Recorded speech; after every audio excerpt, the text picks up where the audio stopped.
sekarang ya. Oke, sekali lagi selamat pagi Bapak Ibu semua. Selamat pagi, Pak. Selamat pagi, Iya, Pak. iya, yang ada sukacita tolong angkat tangan kanan. Iya, Ibu Anik meskipun nggak kelihatan angkat tangan ya Bu ya. Angkat tangan, Pak. Iya, bukan dua-dua ya Bu, satu aja. Kalau dua itu menyerah itu. Iya, betul, Pak. Senyum, Bu Ani, senyum. Iya. Kita senyum Bu Dwi sambil ketawa tetap. Jangan Iya. kebablasan, jangan kebablasan. Iya. Iya. Kalau ketawa kebablasan sakit tuh Bu perutnya. Itu Iya. udah Bu Maya dan teman-teman sudah ngedagel melulu Pak dari kemarin tuh datang tuh. Iya, Manggo pelawak. saya Masih lihat mulat kemarin, apa? Iya, Sri Mulat. saya lihat kemarin tuh fotonya. Saya senang ada kunjungan, ada diskusi gitu kan. Ya, terima kasih juga. Hari ini saya pakai baju kaos baru. Pak ganteng Pak. Iya, Tante jadi Maya dan Bu Dwi pinter milihnya. iya, terima kasih, pilihan warnanya tepat ya. Saya suka Hmm. yang kalem-kalem, Puji tidak Tuhan. suka yang Mantap deh. Bu Maya deh, nggak ada duanya Bu Maya. Iya, Kita buat kata Bu Maya, semoga Cepat besok ya. kita bisa lihat Pak Ustada pakai kaos baru ya. katanya. Belum dicuci ini. Nggak apa-apa Pak, masih Baru sampai tadi jam 1 jam yang lalu baru sampai. Oh, Iya, 1 jam lalu langsung disetrika Ibu Elsa, dan langsung saya bilang saya pakai. Iya, oke, terima kasih. Nah, Bapak Ibu sekalian, minggu lalu kita sudah belajar tentang bertumbuh melalui pengambilan keputusan. Jadi ada 5, masih ingat ya? GUIDE, guide ya. guide. Oke, jadi kita sudah belajar prinsip-prinsipnya bagaimana kita mengambil keputusan, karena tiap hari kita berhadapan dengan pengambilan keputusan mulai dari hal yang sederhana sampai kepada hal-hal yang besar atau hal-hal yang rumit. Ya, kita bersyukur bahwa kebenaran firman Tuhan memberikan kita prinsip untuk dapat mengambil keputusan dengan tepat ya. Walaupun kadang-kadang ada juga kesalahan di dalam pengambilan keputusan. Ya, baik Bapak Ibu sekalian, di dalam pengambilan keputusan kita diberikan dasar yang kuat dengan kebenaran firman Tuhan ya. Kita masih ingat bahwa kebenaran firman Tuhan yang mula-mula waktu kita belajar tentang pengambilan keputusan ini terambil dari Amsal 3 ayat 5 sampai 6. Ya. Jadi bagian firman Tuhan ini menjadikan dasar untuk menghantar kita ya. Nah, Amsal ini berbicara supaya kita betul-betul bersandar kepada Tuhan, bukan kepada pengertian kita sendiri. Supaya betul-betul jalan kita itu diluruskan.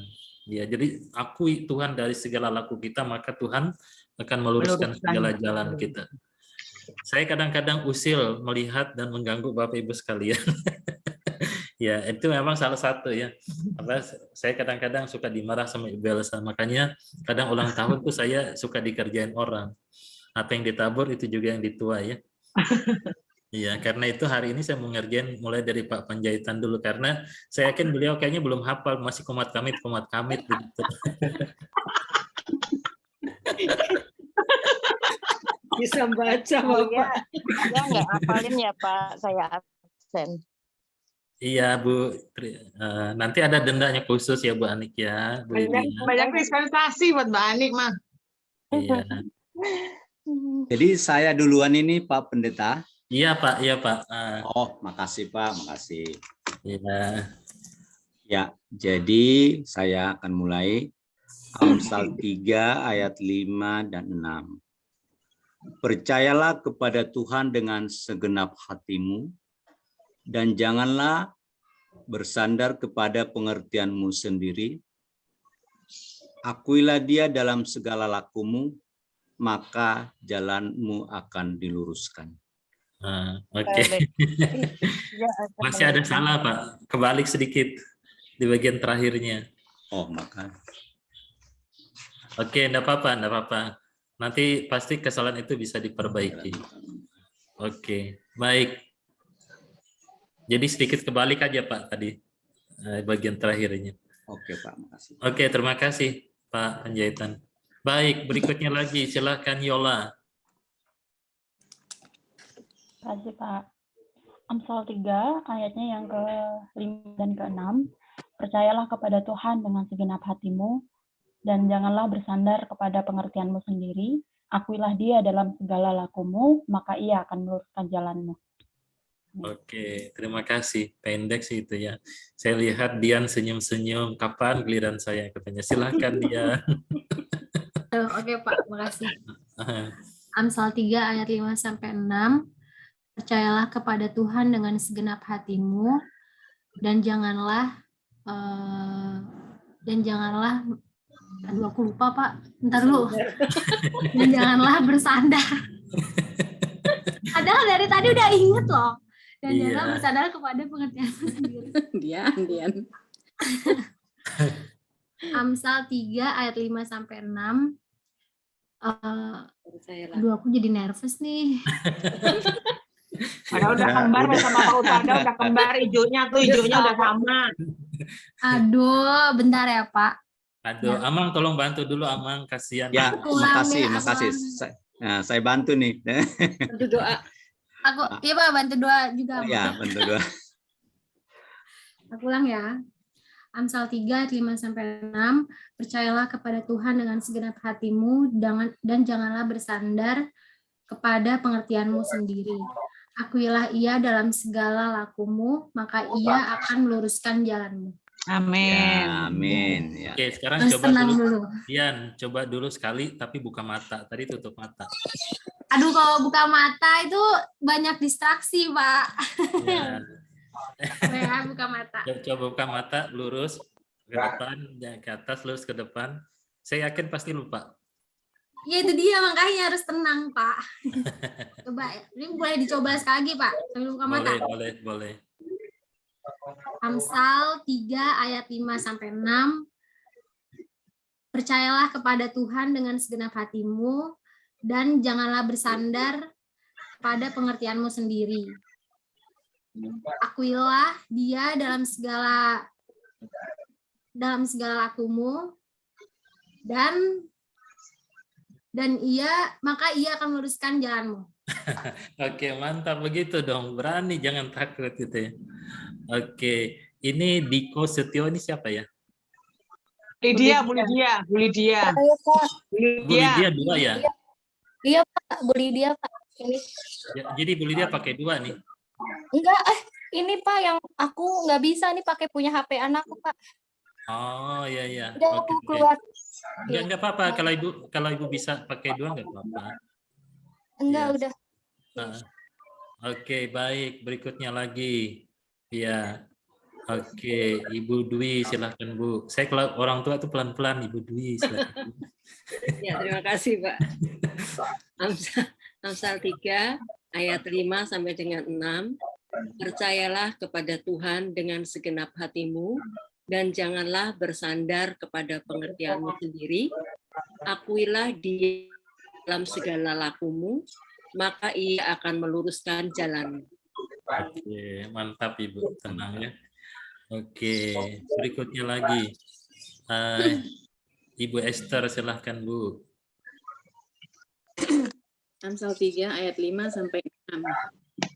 Percayalah kepada Tuhan dengan segenap hatimu dan janganlah bersandar kepada pengertianmu sendiri. Akuilah Dia dalam segala lakumu, maka Ia akan meluruskan jalanmu. Amin. Oke, mantap. Ibu sudah ke pasar? Belum, Pak. Oh, belum. Aduh, kasihan. Oke. Nggak ada jadwal hari ini. Ada jadwal ya. Silakan Bu Maya. Baik. Amsal 3 ayat 5 dan 6. Percayalah kepada Tuhan dengan segenap hatimu dan janganlah bersandar kepada pengertianmu sendiri. Akuilah Dia dalam segala lakumu, maka Ia akan meluruskan jalanmu. Amin. Oke, mantap. Ya, kalau Ibu Fani perlu nggak ya Pak penjahitan? Bu Fani minggu depan aja Pak. Yang 2 ayat juga. Lagi sakit ya, lagi sakit dia Pak. Ya, Lagi takutnya sakit. itu Boleh nanti. Pak, daripada punya ngutang. Iya. Minggu depan aja Bu Fani, yang minggu depan. Oh gitu, minggu Oke. depan. Oke, silakan Bu Fani.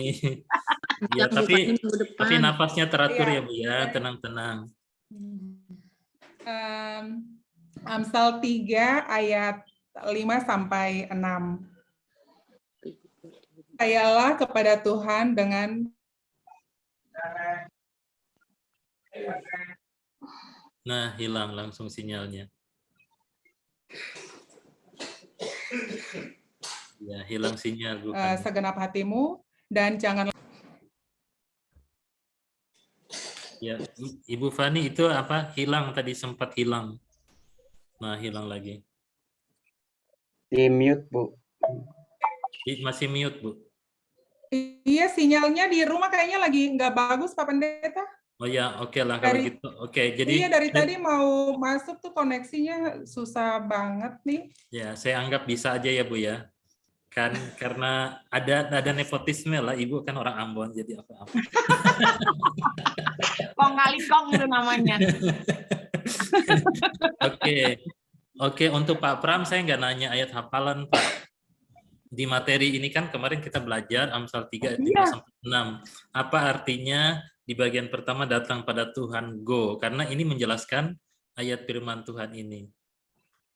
Ada 3 pengertian datang pada Tuhan berdasarkan Amsal 3 ayat 5 sampai 6. Silakan Pak Pram. Buka buku boleh, enggak apa-apa. Suaranya belum dibuka, Pak.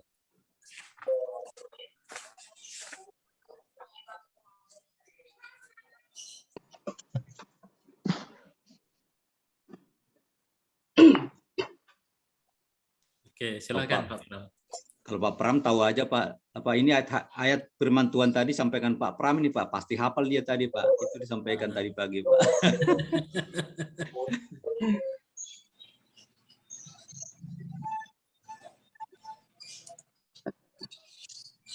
Silakan Pak. Yang kaitannya dengan Amsal 3 ini, Pak. Ya, yang go pertama itu kan ada 3 pengertiannya, itu apa maksudnya datang pada Tuhan berdasarkan Amsal 3 ayat 5 sampai 6.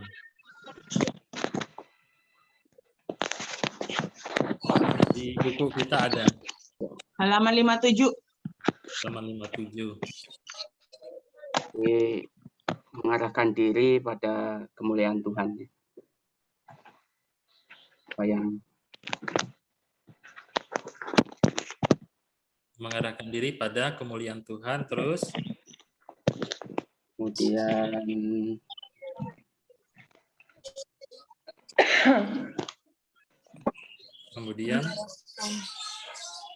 diri pada kehendak Tuhan. menyerahkan diri pada Kehendak Tuhan.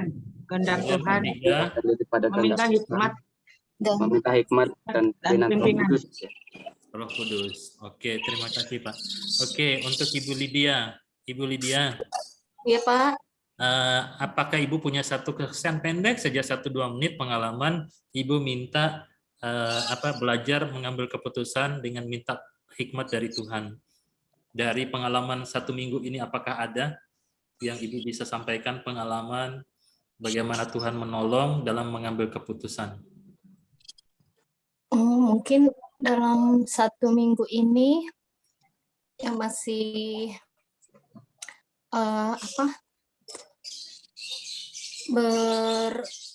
dengan sakit saya ya Pak. Apa saja pengalaman Ibu dengan sakit saya. Jadi pada mungkin mengambil keputusan untuk dengan kan masih tangan kiri saya kan masih berasa belum sempurna untuk bisa beraktivitas. Nah, dengan itu saya minta petunjuk dengan Tuhan gitu bahwa supaya sebenarnya tangan saya ini tidak kenapa-napa gitu. Tapi dengan saya mencoba untuk berobat, untuk ini keputusan ini memang udah saya ambil tapi belum saya jalani untuk supaya tangan saya ini mau saya ronsen tapi masih maksudnya tadinya mau saya abaikan aja, maksud saya mungkin ini hanya keseleo aja biasa, mungkin nanti akan pulih. Cuma di sisi lain saya juga mengambil keputusan supaya kepastian supaya bahwa tangan saya ini kalau misalkan saya di ronsen nanti akan mendapatkan hasil, jadi sesuai apa yang jadi supaya saya tidak bertanya-tanya gitu. Oke, terima kasih Ibu. Iya. Ya, oke. Ibu Anik bisa sedikit bersaksi Ibu, bagaimana sampai Ibu memutuskan, singkat saja Ibu ya, mengambil keputusan bersama dengan keluarga untuk mengadakan operasi kemarin. Apakah Ibu meminta pertolongan Tuhan atau bagaimana? Mungkin Ibu bisa saksikan. Iya Pak. Sebelumnya sebenarnya saya tuh takut untuk menjalani operasi ini. Tapi akhirnya saya berdoa semua yang terjadi itu tidak ada yang tanpa seizin Tuhan.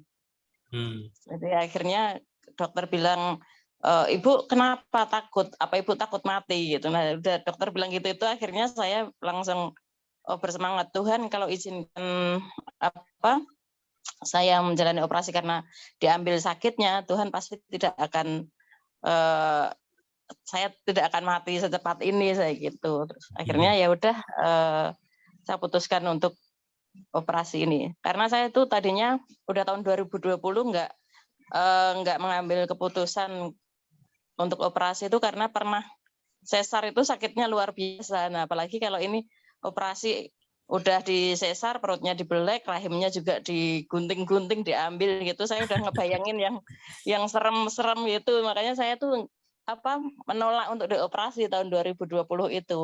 Ternyata ini kambuh ya, akhirnya ya udah saya putuskan untuk operasi, pasti Tuhan sertai, Tuhan pulihkan lagi. Oke, terima kasih Bu. Iya, kadang-kadang begitu ya. Kadang-kadang kita bayangkan orang gunting-gunting, kayak bikin soto Bogor, gunting-gunting daging gitu ya. Karena lihat langsung Pak, kita di bius lokal, jadi dengar dokter ngobrol kurang dalam Pak, tambah dikit Pak nih, ke dalam dikit. Nah gitu kita jadi agak-agak ini juga saya. Kadang merem biar nggak denger gitu. Iya. Bius lokal, jadi semua percakapan dokter di dalam operasi itu kita dengar. Iya, kadang-kadang begitu ya. Iya, itu yang membuat kita bisa trauma. Baik, terima kasih. Kita berdoa terus supaya Ibu cepat pulih ya, biar nanti bisa lebih bisa beraktivitas lagi. Baik, hari ini kita belajar dengan yang kita alami sehari-hari ya di dalam hidup kita. Ayat hafalan enggak Pak aku? Hah? Enggak apa-apa. Ibu enggak usah ayat hafalan. Tadi kesaksian khusus jadi. Kalau Ibu bersemangat mau silahkan Bu, enggak apa-apa. Oh iya. Silahkan Bu. Iya Pak. Nanti saya off lagi, saya on dulu ya Pak. Ya. Ya. Amsal 3 ayatnya ke-5 dan 6. Percayalah kepada Tuhan dengan segenap hatimu dan janganlah kamu bersandar kepada pengertianmu sendiri. Akuilah Dia dalam segala lakumu, maka Ia akan meluruskan jalanmu. Amin. Amin. Oke. Iya, saya nggak tega ngerjain Ibu Lydia karena lagi sakit. Oke, baik Bapak Ibu sekalian, mari kita membuka pelajaran kita yang berikutnya, pelajaran kita yang ke-8, yaitu bertumbuh melalui pencobaan.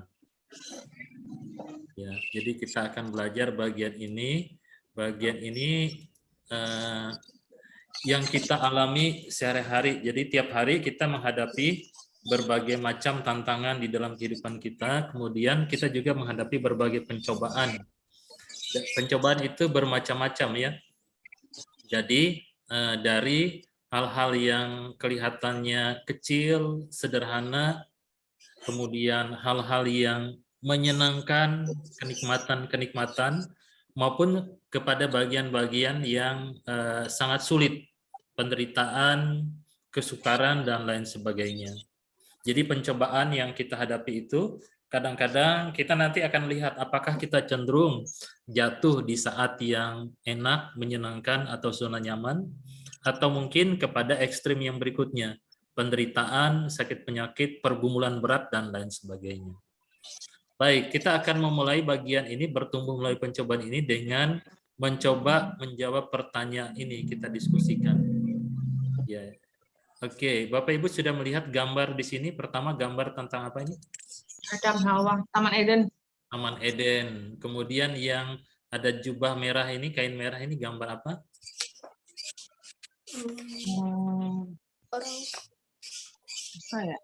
Cerita tentang apa? Dia nggak jadi bunuh Yang anak. menyerahkan, ya. Abraham sama Ishak. Abraham. Oke. Abraham mempersembahkan Ishak. Kemudian yang satu yang tidak pakai baju ini siapa? Saya kasih clue-nya, dia mengalami kesusahan, sakit penyakit, kemudian dihakimi oleh 3 temannya. Ayub. Ya. Ayub. Oke. Baik, ini kalau kita lihat ini tiga cerita yang berbeda ya, 3 cerita berbeda di dalam Alkitab. Nah, sekarang kita coba diskusikan apa perbedaan antara pencobaan dan pengujian.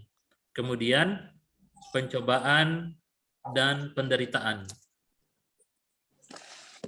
Oke, yang pertama dulu pencobaan melawan pengujian, apa bedanya?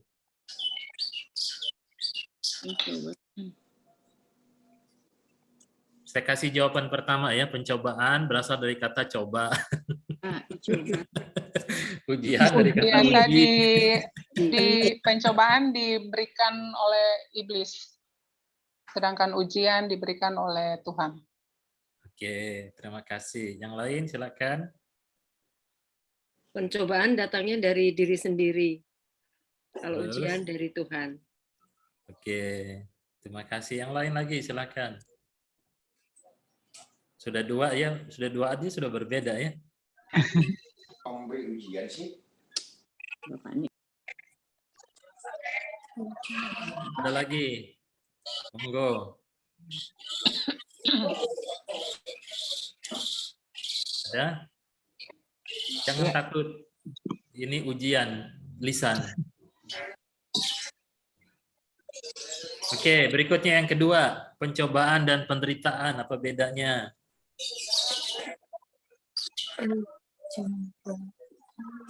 Pencobaan berasal dari kata coba, penderitaan berasal dari kata derita.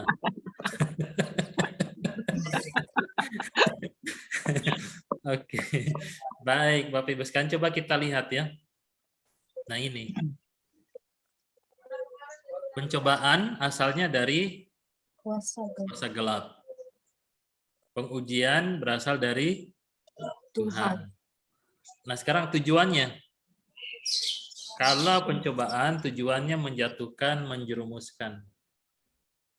Kalau pengujian itu meneguhkan dan memurnikan. Ya. Walaupun kadang di dalam Alkitab Bapak Ibu akan menemukan kerancuan 2 kata ini, karena itu memang penting sekali untuk mengerti kata dasarnya atau kata aslinya atau konteksnya. Ya, karena kadang-kadang satu kalimat, satu kata yang sama bisa dibedakan, diterjemahkan pencobaan dan pengujian. Ya, ada beberapa yang perlu kita teliti. Nah, sedangkan kalau kita berbicara tentang penderitaan, nah penderitaan materi ini akan kita bahas di minggu depan, bertumbuh melalui penderitaan. Ada 6 sebab penderitaan. Dari kesalahan kita sendiri, dosa kita sendiri, dari kesalahan orang lain, dari peristiwa atau hukum alam, kemudian maaf bukan 6 ya 5. Kemudian yang keempat kuasa gelap, kemudian yang terakhir didikan Tuhan. Nah, bagian penderitaan kita keep dulu, minggu depan kita pelajari. Nah, sekarang kita akan melihat bagian tentang pencobaan.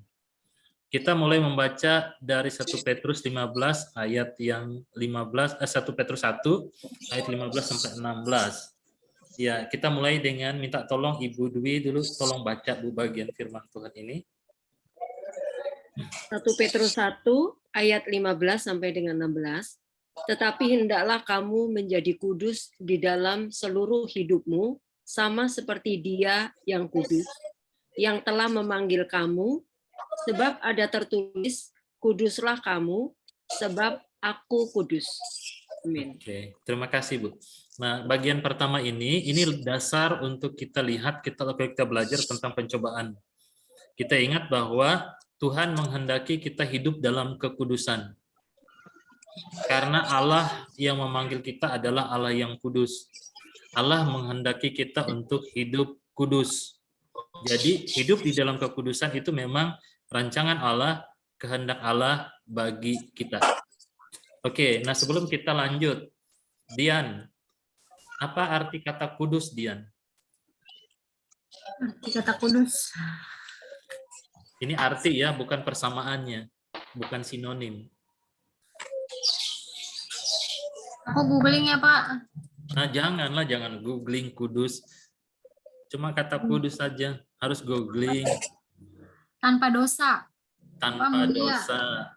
Suci, Oke. suci, suci. Suci itu Terpisah dari dosa. persamaannya. Terpisah dari dosa. Terpisah dari dosa. Yola, Kudus.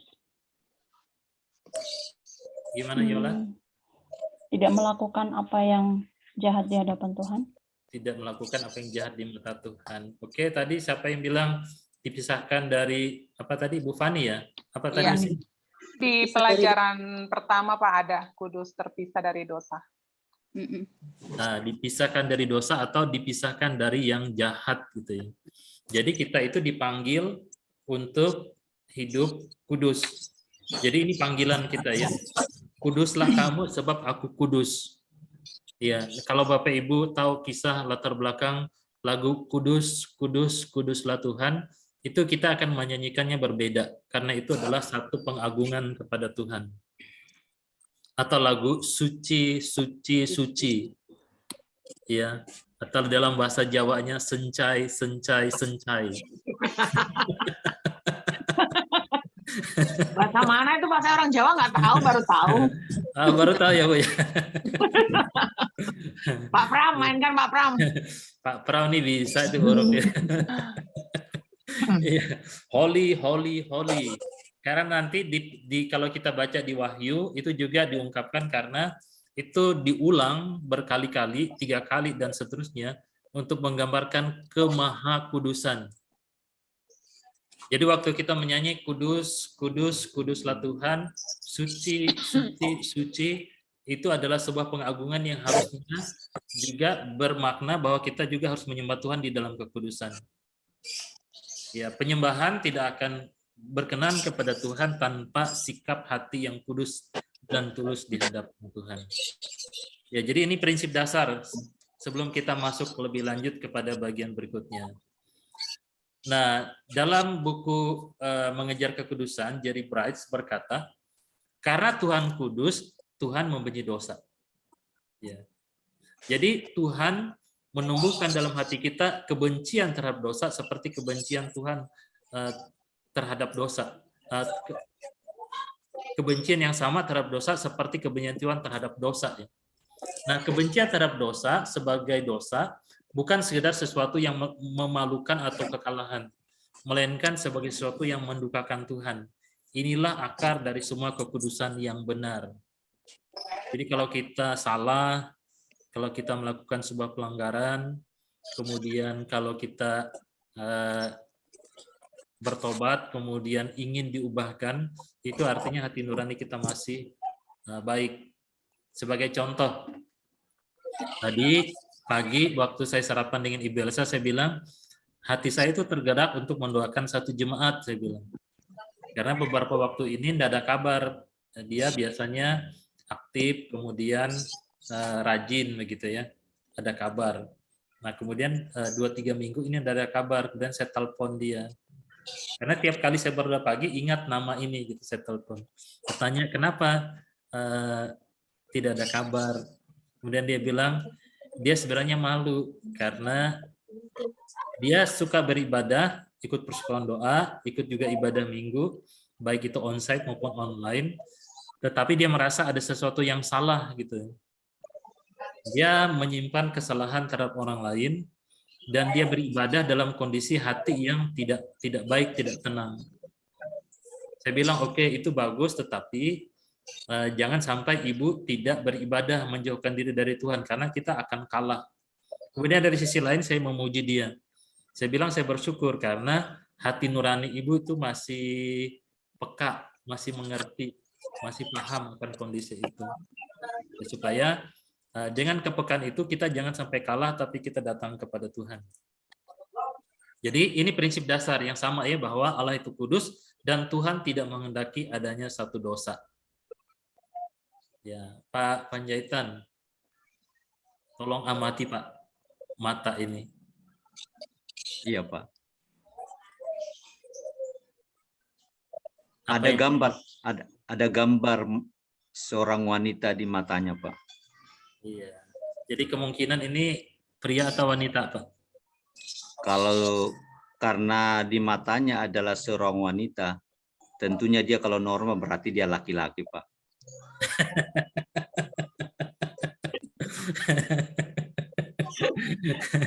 Oke, jadi ini kemungkinan ya, kita enggak tahu. Tapi kalau Iya, dari iya Pak. Kita kan masih berbicara kemungkinan. Pak.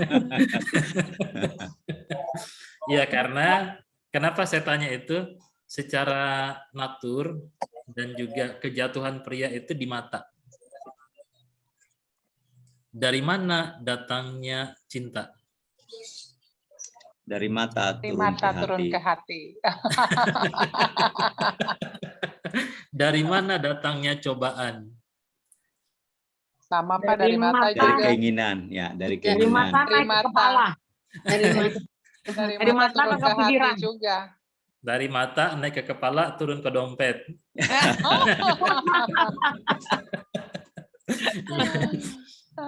Nah, perhatikan di sini, ini kebenaran mengenai pencobaan ya. Sebelum kita tidak lagi hidup kudus dengan jatuh ke dalam dosa, kita berhadapan dengan pencobaan. Ya. Cara kita menanggapi pencobaan menentukan pertumbuhan kita dalam kekudusan. Ingat, cara menanggapi pencobaan menentukan pertumbuhan kita dalam kekudusan. Nah, sebagai pengikut Kristus, kita harus belajar mengenai memahami kebenaran mengenai pencobaan itu. Kemudian bagaimana kita mengatasinya. Ya. Saya tidak mengerti. Ya, sampai sekarang ini belum ada jawaban. Kenapa kalau dosa atau pencobaan itu gambarnya apel digigit? Ya, kalau ya saya ngomong ini supaya Bapak Ibu jangan tanya ke saya, karena saya tidak ngerti. Karena banyak gambar-gambar misalnya Hawa jatuh dalam dosa, buahnya itu apel gitu loh. Saya juga heran. Ya, padahal tidak ada gitu. Dari mana asalnya, saya sampai sekarang ini belum ketemu. Mungkin Pak di Taman Eden dulu yang dimakan Adam itu apel kali Pak, makanya jadi itu kan dosa di Taman Eden makan buah. Ya, ini hanya prediksi Pak ya. Buahnya mungkin kelihatannya bagus Pak, terus bekas gigitannya juga tertinggalnya tuh sempurna kelihatannya, seperti itu Ya, tuh Pak. ya, ini semua kan tafsiran kita. Ini kan Iya. apel Amerika kan, atau apel Australia. Bukan apel Taman Eden. Ya. Taman Eden apelnya hijau, kayak apel Malang. Dari mana Maya tahu Bu Maya? Itu ada pengumuman. Apel mahal. Ya, jadi semuanya jadinya multitafsir kan, jadi ada gitu kan. Iya. Ya, oke. Nah sekarang ini cobaan yang saya buat ya. Nah sekarang kita lihat pernyataan Alkitab mengenai pencobaan. Oke, Yola tolong bantu baca Yola. Yakobus 1 13 sampai 15. Yakobus 1 ayat 13 sampai 15. Apabila seorang dicobai, janganlah ia berkata, pencobaan ini datang dari Allah. Sebab Allah tidak dapat dicobai oleh yang jahat, dan ia sendiri tidak mencobai siapapun. Tetapi tiap-tiap orang dicobai oleh keinginan sendiri, karena ia diseret dan dipikat olehnya. Dan apabila keinginan itu telah dibuahi, ia melahirkan dosa. Dan apabila dosa itu sudah matang, ia melahirkan maut. Oke, terima kasih Yola. Nah, Bapak Ibu sekalian, nanti kita akan lihat urutan-urutannya. Tapi tolong jangan tersinggung, jangan marah ya ibu-ibu ya. Karena nanti gambarnya itu nanti saya jelaskan lah. Nanti seperti apa tuh kepada wanita atau apa gitu ya. Nah, sekarang kita lihat di sini. Apabila seorang dicobai, janganlah ia berkata pencobaan ini datang dari Allah. Sebab Allah tidak dapat dicobai oleh yang jahat, dan ia sendiri tidak mencobai siapapun. Pertama, tetapi tiap-tiap orang dicobai oleh keinginannya. Cobai oleh keinginannya sendiri. Oke, saya tanya Pak Pram. Pak Pram, Kalau misalnya istri Bapak tergoda untuk melihat sale di mall, cara mengatasinya bagaimana, Pak? Cara mengatasinya? Nah, ini kalau tergoda ya Pak ya, sale. Nggak usah ke mall. Ini Ya. posisinya sudah di mall ya, posisi sudah di mall. Sudah di mall, bukan belum datang ke mall, sudah di mall. Kalau Ya. saya nggak suka sale, sukanya modis, Pak. Ya, segera menyingkir, Pak. Modal diskon. Segera menyingkir ya Pak ya. Segera menyingkir kemana Pak Pram? Ke toko yang Cari yang- satunya. Ke yang toko selnya yang nggak lebih ada besar. salenya. Ke toilet apa ke restoran terdekat ngetem sendiri? Oke, saya itu suka nanya berikutnya lagi. Ya Pak penjahitan. Bagaimana kalau Ibu kemudian tergoda dengan sale-sale? Ya kita suruh aja ya.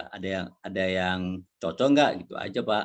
Kebetulan istri Wih, saya nggak mantap. terlalu apa gitu. Jadi ya udah tahu karakter istri Pak. Jadi kita nggak takut Pak. Oh, Iya. Karakternya istri bayar sendiri soalnya. jadi aman ya Pak Ketua, aman ya dompetnya. Iya. Jadi ya udah malah saya yakin itu nggak tertarik. Enggak, Iya, udah punya menurut rumah katanya. ya Sama menurut dong ini Pak ya, kayak saya tuh ya. menurut psikologi dan ahli ahli relasi rumah tangga dalam hal konseling rumah tangga, dia bilang begini.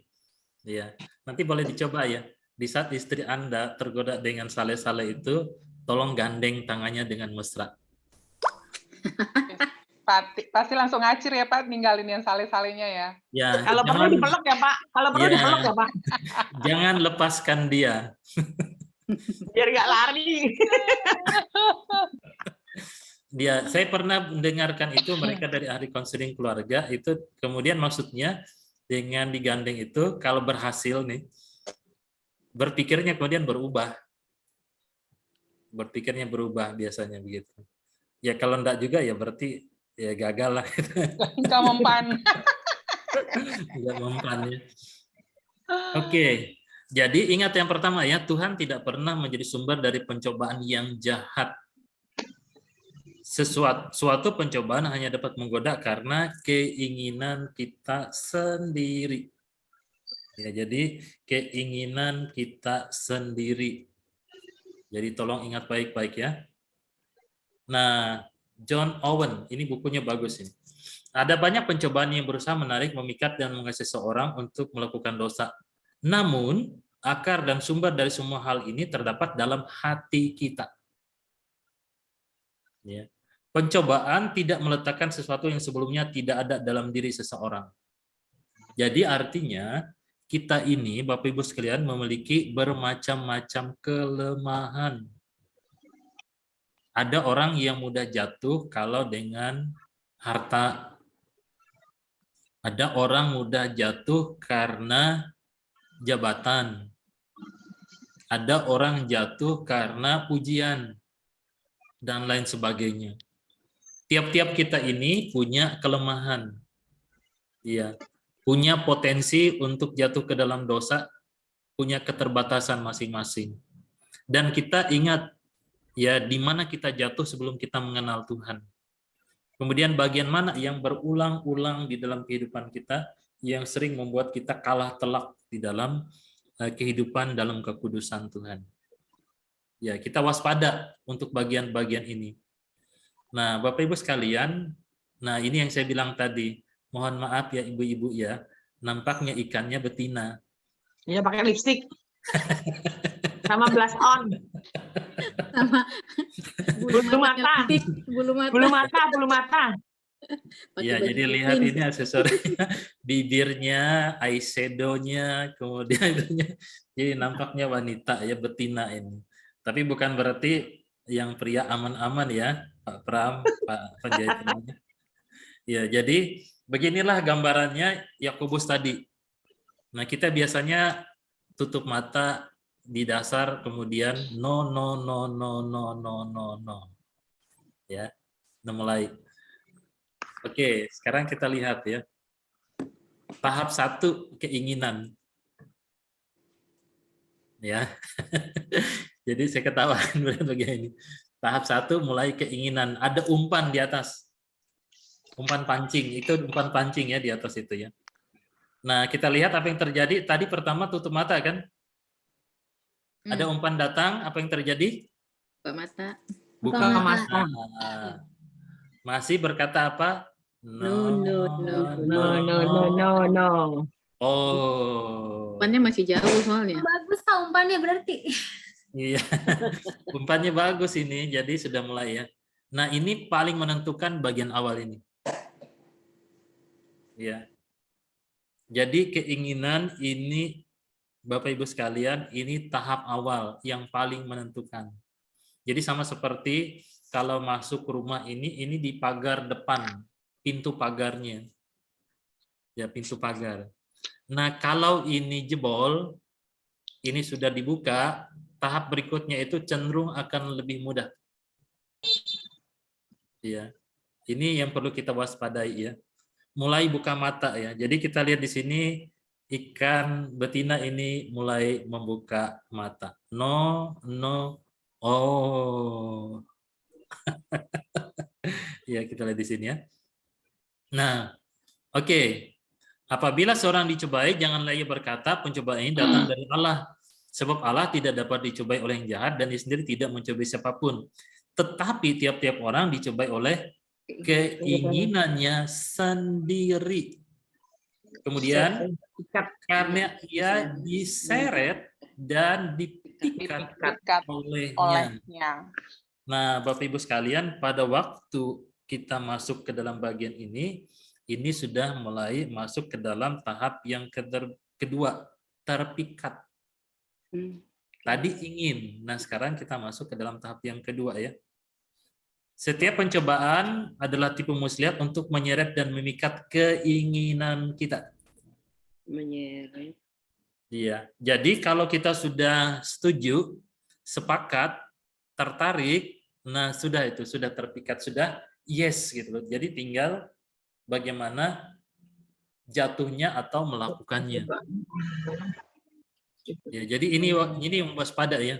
Di saat kita tertarik kepada godaan, di saat kita tertarik kepada cobaan, di saat kita sudah berkata iya, itu seakan-akan pikiran kita itu tertutup terhadap hal yang baik.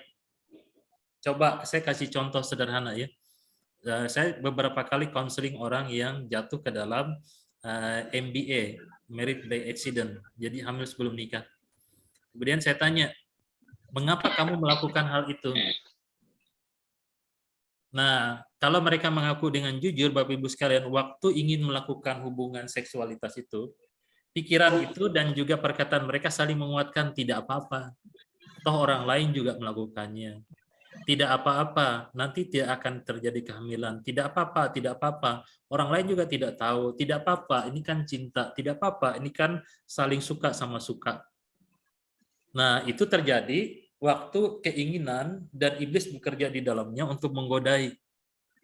Kemudian pada saat jatuh melakukannya, mereka merasakan nikmatnya, enaknya.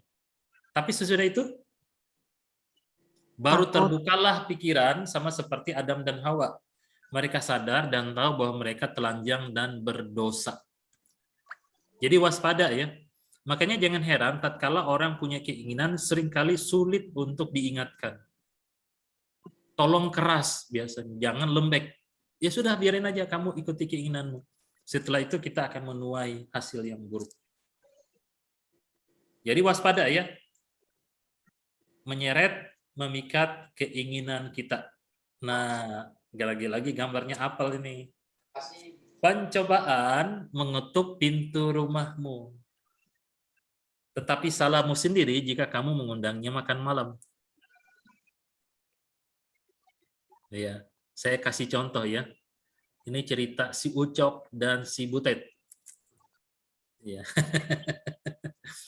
Ya. Pada suatu saat si Ucok dan Butet ini lagi pacaran, Dian dan Yola ya.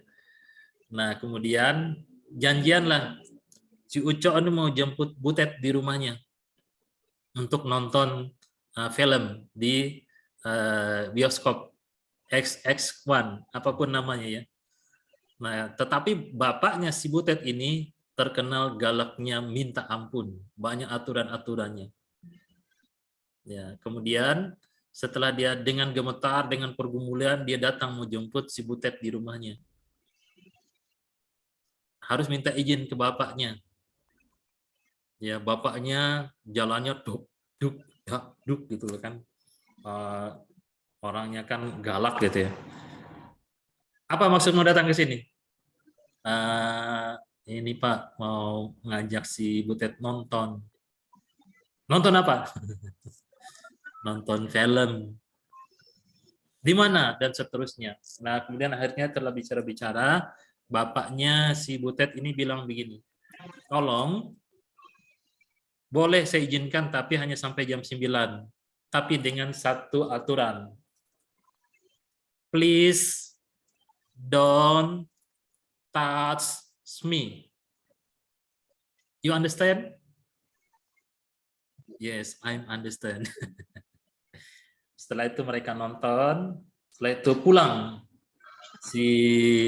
Pulang ke rumah, sudah jam 9, cepat-cepat. Nah, naasnya, pada waktu sampai di rumah, hujan lebat. Naik motor, si Ucok tidak bisa pulang. Ya. Kemudian lama-lama ngobrol, bapaknya tertidur. Nah, mulailah muncul pikiran kotor di dalam diri si Ucok ini. Tapi dia ingat peraturan tadi. Untuk si Butet ada aturan. Please Don't touch me. Touch me.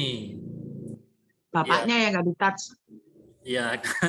Kemudian setelah lama-lama mulailah si Ucok ini dekat si Butet. Nah, peraturan itu mulai berkurang. Please don't touch. Me-nya sudah hilang. Terus dia goda lagi si Butet. Please don't. Setelah itu dia goda lagi si Butet, akhirnya tinggal kata please. Monggo. Banyak jawanya monggo. Aduh, ibu-ibu ini seru Kayaknya sekali. senang banget Bu Maya, kayaknya pengalaman apa gimana ini Maya ini? Bu Maya kok pengalaman banget. Masa muda ya Tante. Bu Maya kok ketawanya gitu. Senang Bu. Pembelajaran bagian sama Yola. Iya, saya tunggu-tunggu ibu-ibu betul juga. Udah nggak dari awal Pak, udah nggak. Yola nggak, sama Dian nggak boleh mikir macam-macam.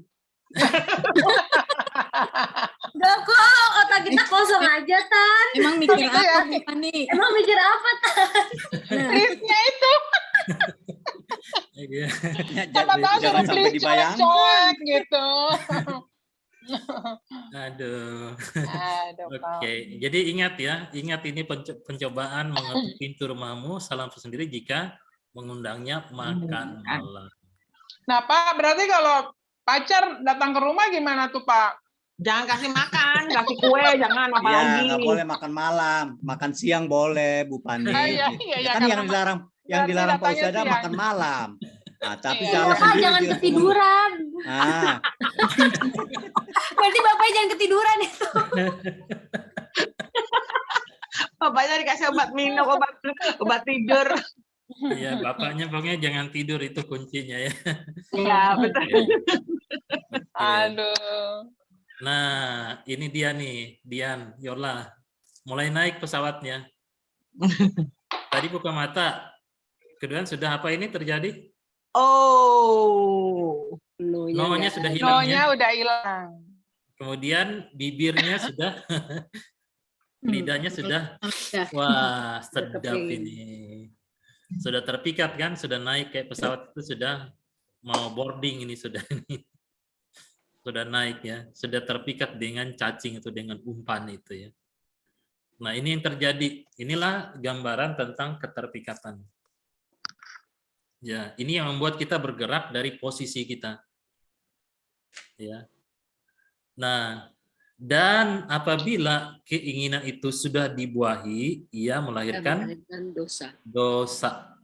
Keinginan, keterpikatan, kemudian Dibuahi, lahirlah dosa.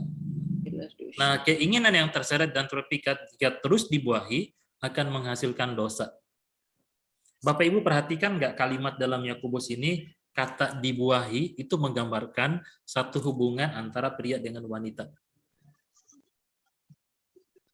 Ya, ini berbicara tentang satu hubungan seksualitas sebenarnya. Sesuatu itu gambaran untuk menjelaskan ini sudah terjadi begitu. Sudah ada pembuahan dari hasil itu. Ya, ini digunakan oleh penulis Yakobus ini untuk menggambarkan. Ya, jadi waspada ya. Nah, kemudian sama-sama menarik ini.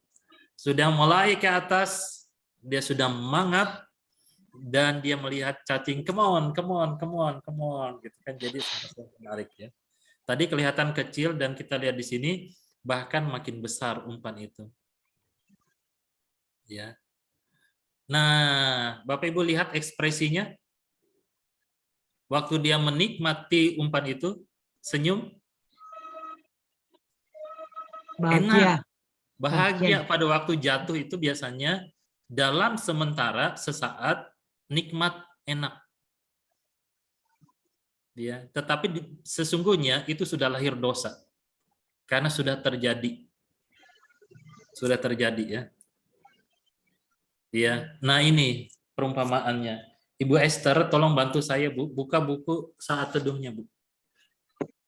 Pemuritan saat teduh, hari yang ketiga, Bu. Halaman, kalau di buku saya, halaman 138.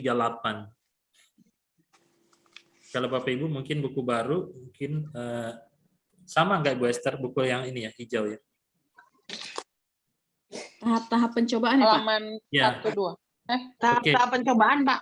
Ya, tahap-tahap pencobaan Ibu baca alinea Satu. pertama sampai alinea ketiga saja. Alinea pertama sampai alinea ketiga ya, Pak? Ya, sampai sakit itu, terasa sakit itu. Tak terasa sakit itu. Ya, tak terasa sakit itu.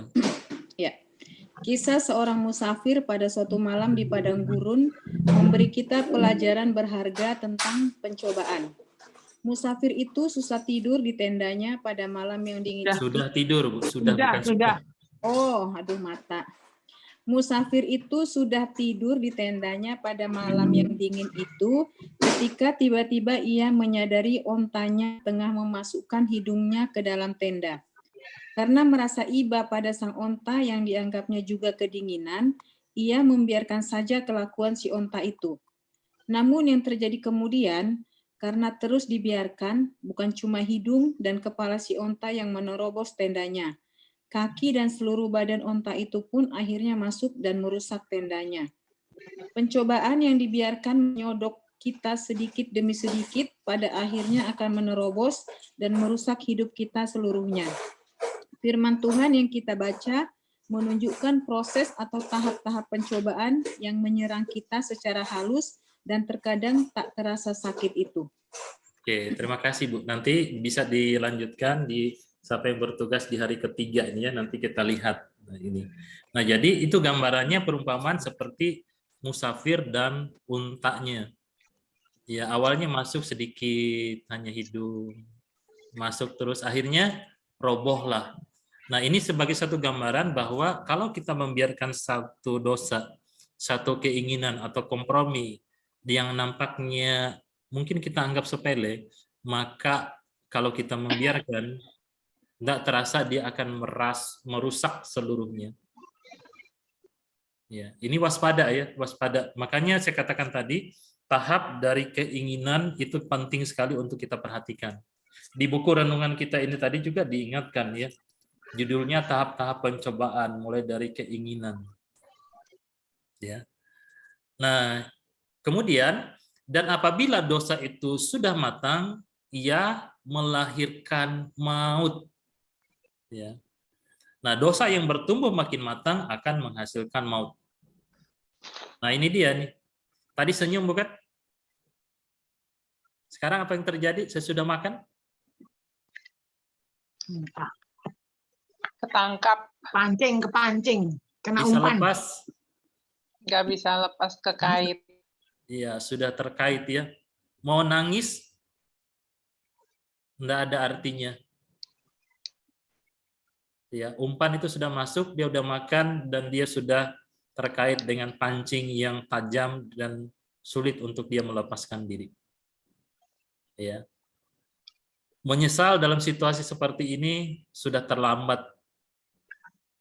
Sudah terlambat ya kalau sudah matang dengan dalam konteks dosa yang dia buat. Kan? Artinya tidak bisa lagi kembali kepada awal. Akhirnya terjadi seperti inilah. Tinggal ditarik, melahirkan maut. Ya. Jadi ini sangat penting untuk kita perhatikan. Ini Randy Alcorn berkata cerita tentang seorang yang jatuh dalam hal immoralitas. Ya. Dia bertanya bagaimana hal seperti ini bisa dicegah. Kemudian dia berkata, kalau saya sungguh-sungguh tahu dan sungguh-sungguh berpikir harga yang harus saya bayar dan keluarga bayar, saya yakin saya tidak akan pernah melakukannya. Kalau kita tahu harga daripada kegagalan itu yang mahal sekali harganya, apalagi berkaitan dengan keluarga, berkaitan dengan hal-hal lain, itu sangat merusak hidup kita. Nah, oke. Tetapi tiap-tiap orang dicobai oleh keinginannya sendiri, karena ia diseret dan dipikat olehnya. Dan apabila keinginan itu sudah dibuahi, ia melahirkan dosa. Dan apabila dosa itu sudah matang, ia melahirkan maut. Gambarnya seperti ini. Ya. Jadi mulai dari tahap keinginan, terpikat, kemudian terjadi pembuahan, kemudian 4, kelahiran dosa, kemudian kelima, pematangan dosa, kemudian yang keenam, akhirnya maut. Ya, jadi ini waspada.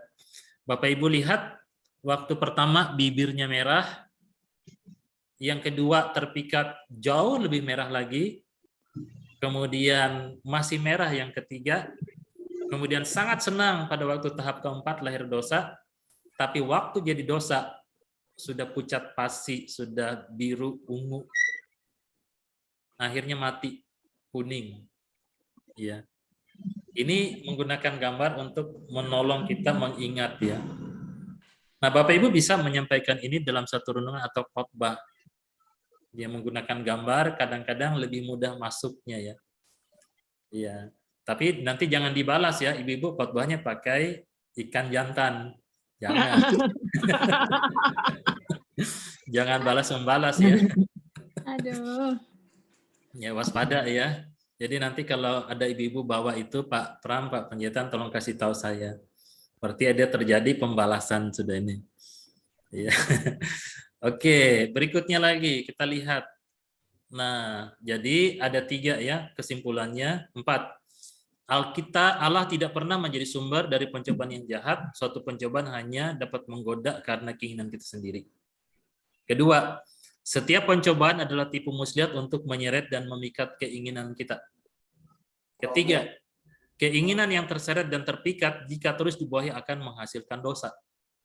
Keempat, dosa yang terus bertumbuh makin matang akan menghasilkan maut. Oke. Sekarang kita lihat bagian berikutnya, prinsip menyikapi pencobaan. Tapi sebelum masuk kepada bagian ini, apakah ada pertanyaan ataukah ada bagi pengalaman? Silahkan. Silakan. Ada yang berbagi pengalaman bagaimana tahap-tahapnya itu?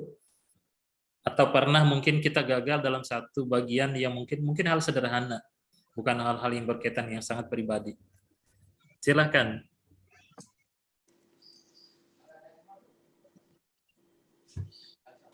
Oke, baik. Berarti tidak pernah menghadapi pencobaan ya? Oke, berarti kalau tidak pernah menghadapi pencobaan berarti posisinya mencobai. Lebih bahaya. Oke, berikutnya kita akan melihat prinsip untuk yang kedua ini bagaimana prinsip menyikapi pencobaan ya. Nah, Bapak Ibu sekalian, di dalam menyikapi pencobaan itu kadang-kadang kita juga terjebak dengan beberapa prinsip atau kata-kata ya biasanya yang dipakai yang membuat kita itu tidak menang terhadap pencobaan atau memaklumi pencobaan itu. Yang pertama, pencobaannya itu terlalu berat, saya tidak mampu menolaknya.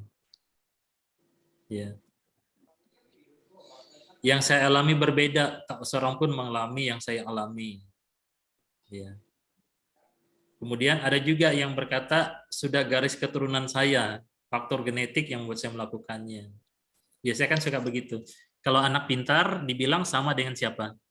Anak bapak. Bapak. Kalau gagal mirip sama? Bu. Ibu gitu. Kalau jatuh dalam dosa mirip sama? Bapak. Bapak.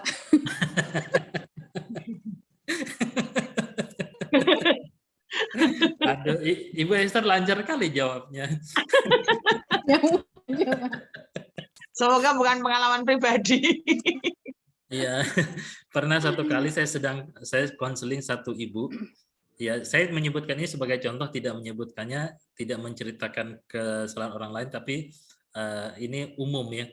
Nah, kemudian dia bilang begini, anak saya jatuh ini Pak. Kemudian dia bilang, kenapa bisa jatuh Bu? Ibu itu buat statement begini di depan suaminya. Setahu saya, dari keluarga kami tidak ada keturunan yang seperti ini. Itu artinya apa? Dari bapak lu. Dari keluarga kami ini, dari pihak ibu nggak ada. Ya kemungkinan genetiknya dari bapakmu. Gitu. Ya. Nah kemudian yang berikutnya lagi. Saya selalu melakukannya, sudah terlambat untuk menghentikannya sekarang. Ya, saya baru juga melayani minggu lalu seorang anak muda 17 tahun. Sedih sekali saya, ya, sedih karena saya kenal bapak ibunya. Mereka minta saya konseling anak ini. Anak ini berada di Jakarta, kemudian orang tua juga di Jakarta. Saya bimbing, hati saya hancur juga, sedih melihat anak ini. 17 tahun tapi hidupnya begitu rusak. Yang menyebabkan dia rusak itu hampir semua terjadi karena bapaknya, karena orang tuanya. Karena orang tua yang melakukan itu. Sedih sekali rasanya. Orang tua yang nampaknya baik, yang nampaknya tanda petik kelihatannya rohani, tetapi dia yang menyebabkan anak itu mengalami penderitaan. Kalau saya ceritakan kepada Bapak Ibu nggak percaya bahwa sampai anak ini keluar kamar pun takut. Iya. Kemudian dia banyak melakukan kesalahan. Nah kemudian ada yang juga bilang begini, ya iblis yang membuat saya melakukannya. Saya lemah. Ya, atau hal lain. Saya tidak khawatir dari pencobaan, saya terlalu kuat, ini sombong. Atau juga ada yang bilang, ini bukan kesalahan saya dicobai melampaui kemampuan saya. Ya sudahlah, memang saya lemah. Ada lagunya bukan? Aku juga manusia. Ya. Kemudian ada juga bilang begini secara rohani, saya sudah mendoakan pencobaan itu, tetapi tidak bisa berhenti juga. Nah ini bukan kalimat yang sederhana Bapak Ibu sekalian, kalimat-kalimat ini lahir dari pengalaman. Saya pernah juga melayani orang yang jatuh dalam hal seperti ini. Tiap kali dia mau melayani, dia jatuh. Jadi dia merasa dirinya kotor, najis, dan cemar. Puluhan tahun dia alami. Berkali-kali dia konseling. Ya. Kemudian bukan berarti saya yang hebat ya, bukan.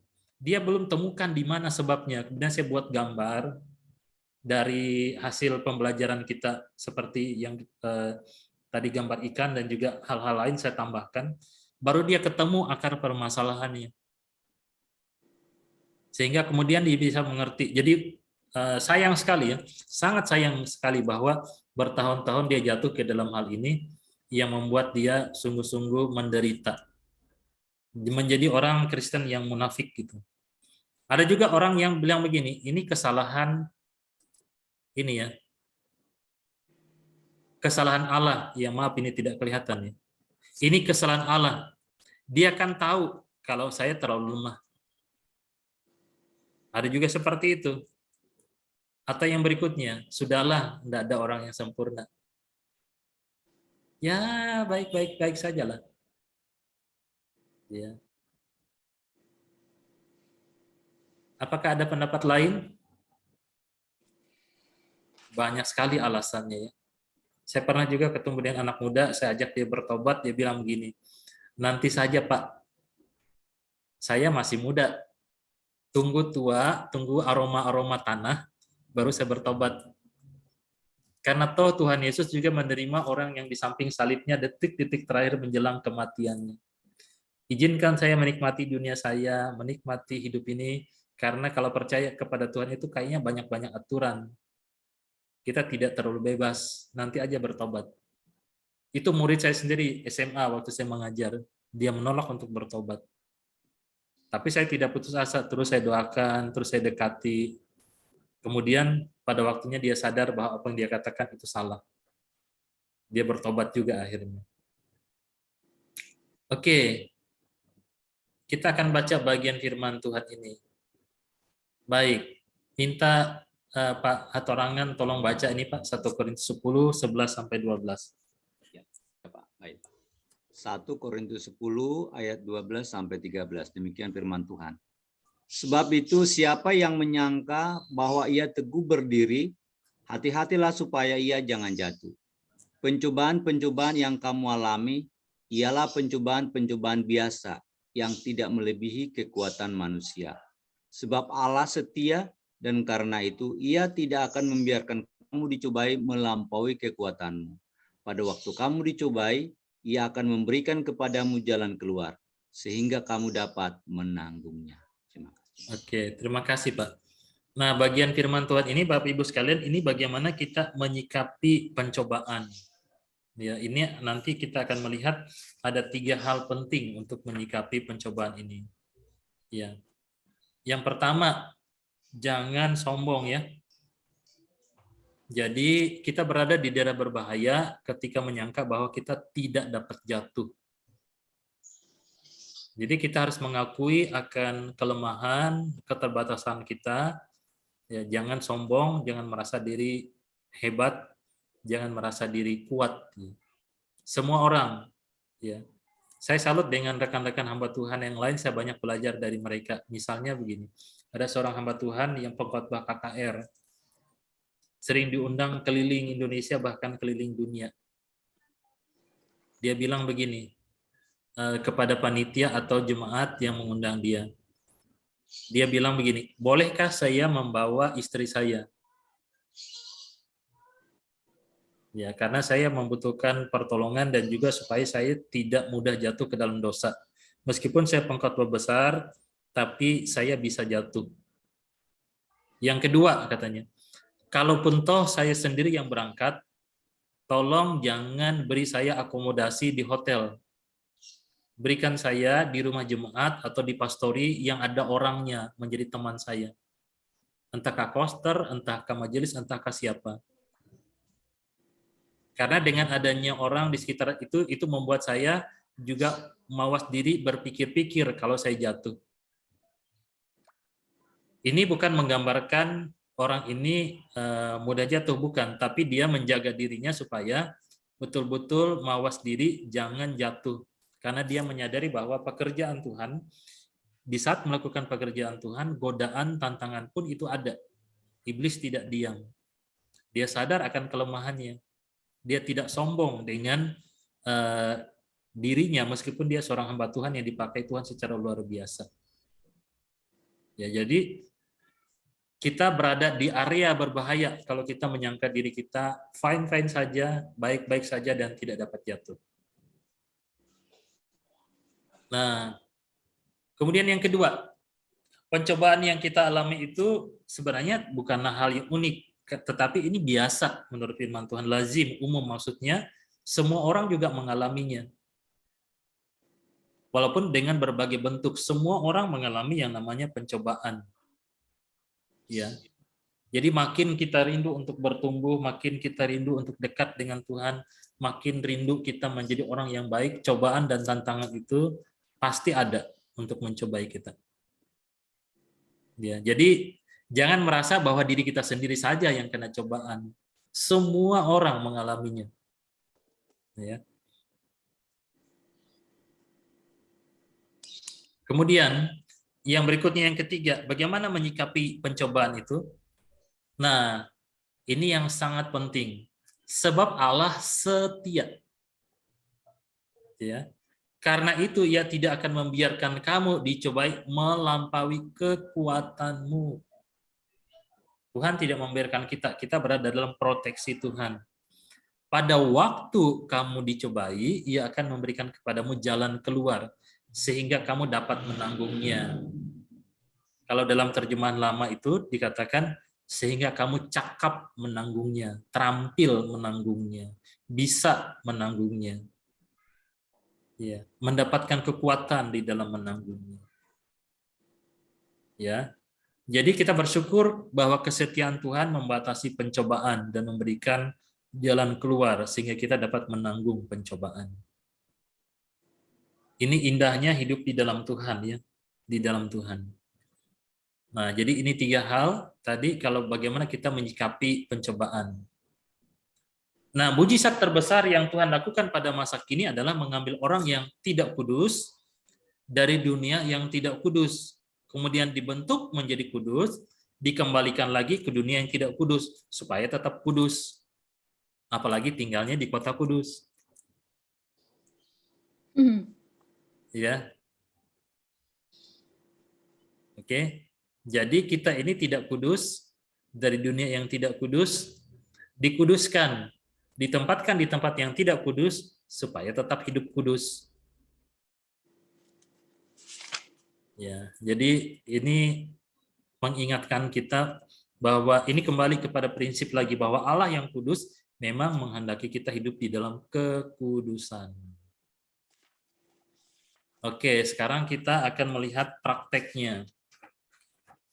Ya, praktek menghadapi pencobaan. Kita akan membaca Roma 6 ayat 11-12 sampai dan juga ayat yang ke-18.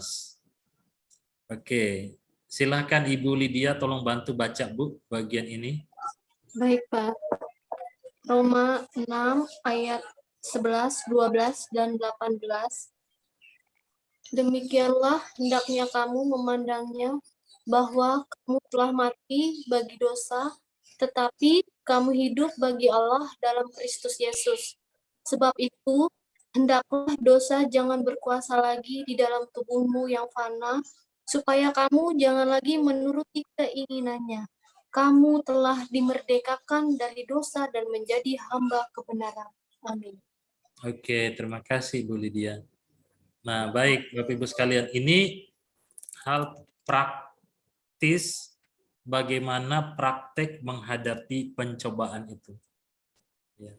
Nah, di bagian ini Bapak Ibu nanti bisa mengevaluasi diri secara pribadi.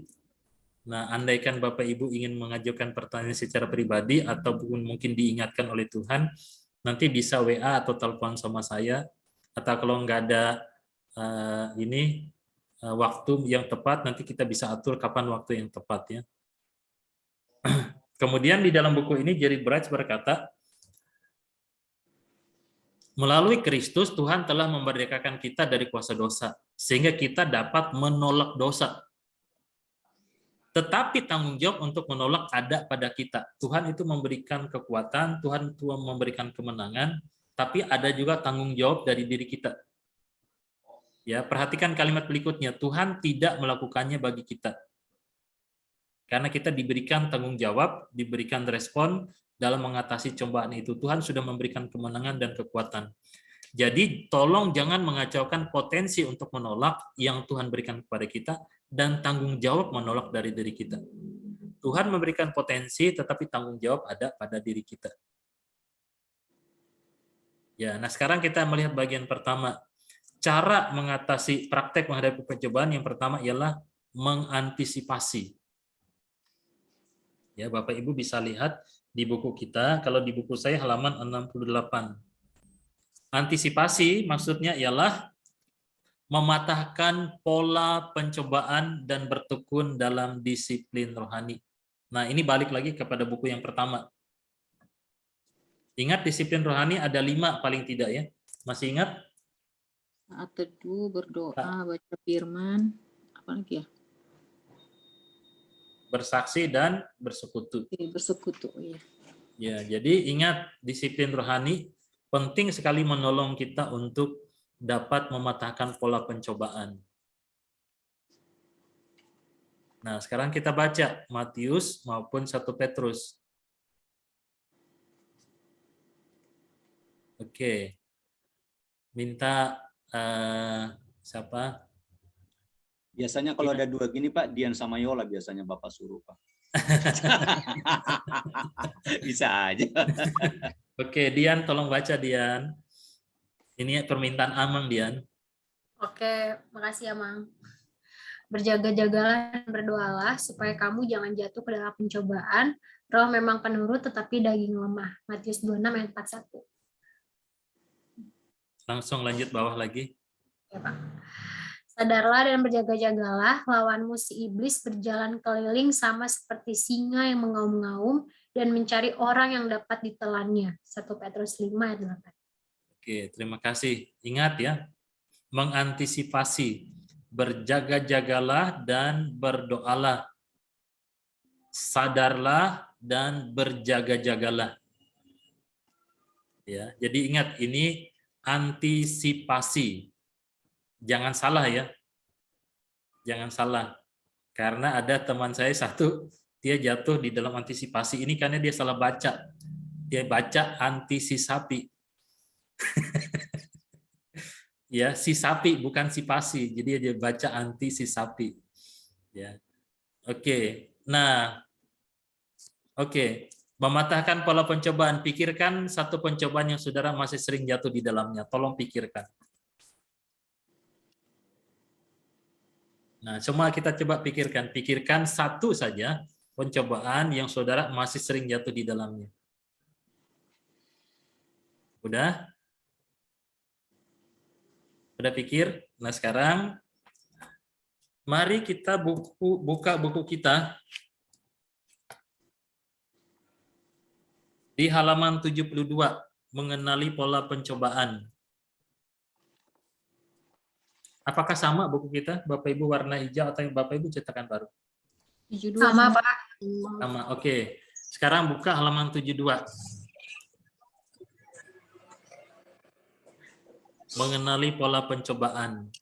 Nah, coba ingat baik-baik ya. Kapan, nanti kasih tanda ya, rahasia pribadi ya.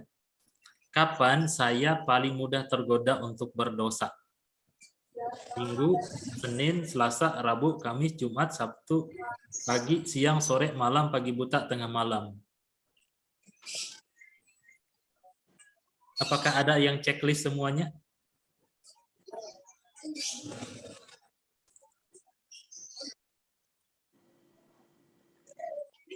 Kapan paling mudah tergoda berdosa? Harinya apa? Kemudian waktunya kapan? Nggak usah lama-lama sih mikirnya, wong kita sudah mengalami.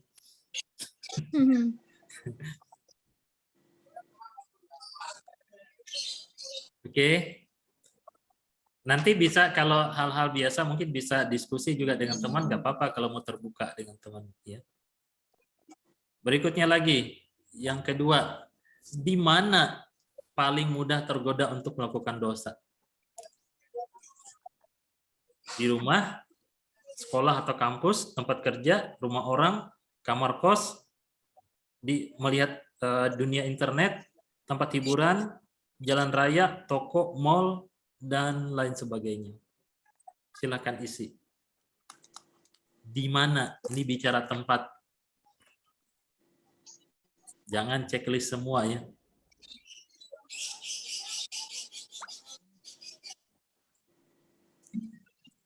Sudah? Sekarang yang ketiga. Siapa dekat saya ketika saya paling mudah tergoda untuk melakukan dosa? Ya, pasangan, anak, orang tua, atasan, rekan kerja, teman pria, teman wanita, orang asing, kelompok, atau mungkin diri sendiri atau sendirian.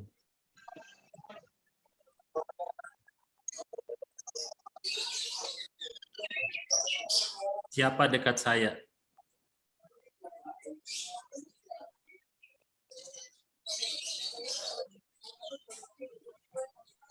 Oke, yang keempat. Apa yang sedang dialami ketika saya paling mudah tergoda untuk melakukan dosa? Ini cukup banyak ya. Secara fisik, apakah waktu lemah atau segar kuat? Kemudian yang kedua, emosi, patah semangat atau bersemangat. Secara mental, waktu bosan, tidak puas, atau waktu tertantang dan puas. Secara spiritual, waktu gersang atau kosong, atau mungkin justru saat bertumbuh penuh. Secara geografis, jauh atau sendiri, atau mungkin dekat atau bersama. Secara relasi, asing, dingin, atau mungkin akrab dan hangat. Secara batiniah, putus asa, sedih, atau mungkin penuh harap dan senang. Secara pribadi, tidak aman atau ragu, atau justru saat aman dan yakin. Secara diam-diam, waktu kita pahit atau marah, atau mungkin pada waktu kita mengampuni dan menerima. Kemudian secara dalam, terluka atau sakit, atau mungkin saat dihargai dan dikasihi.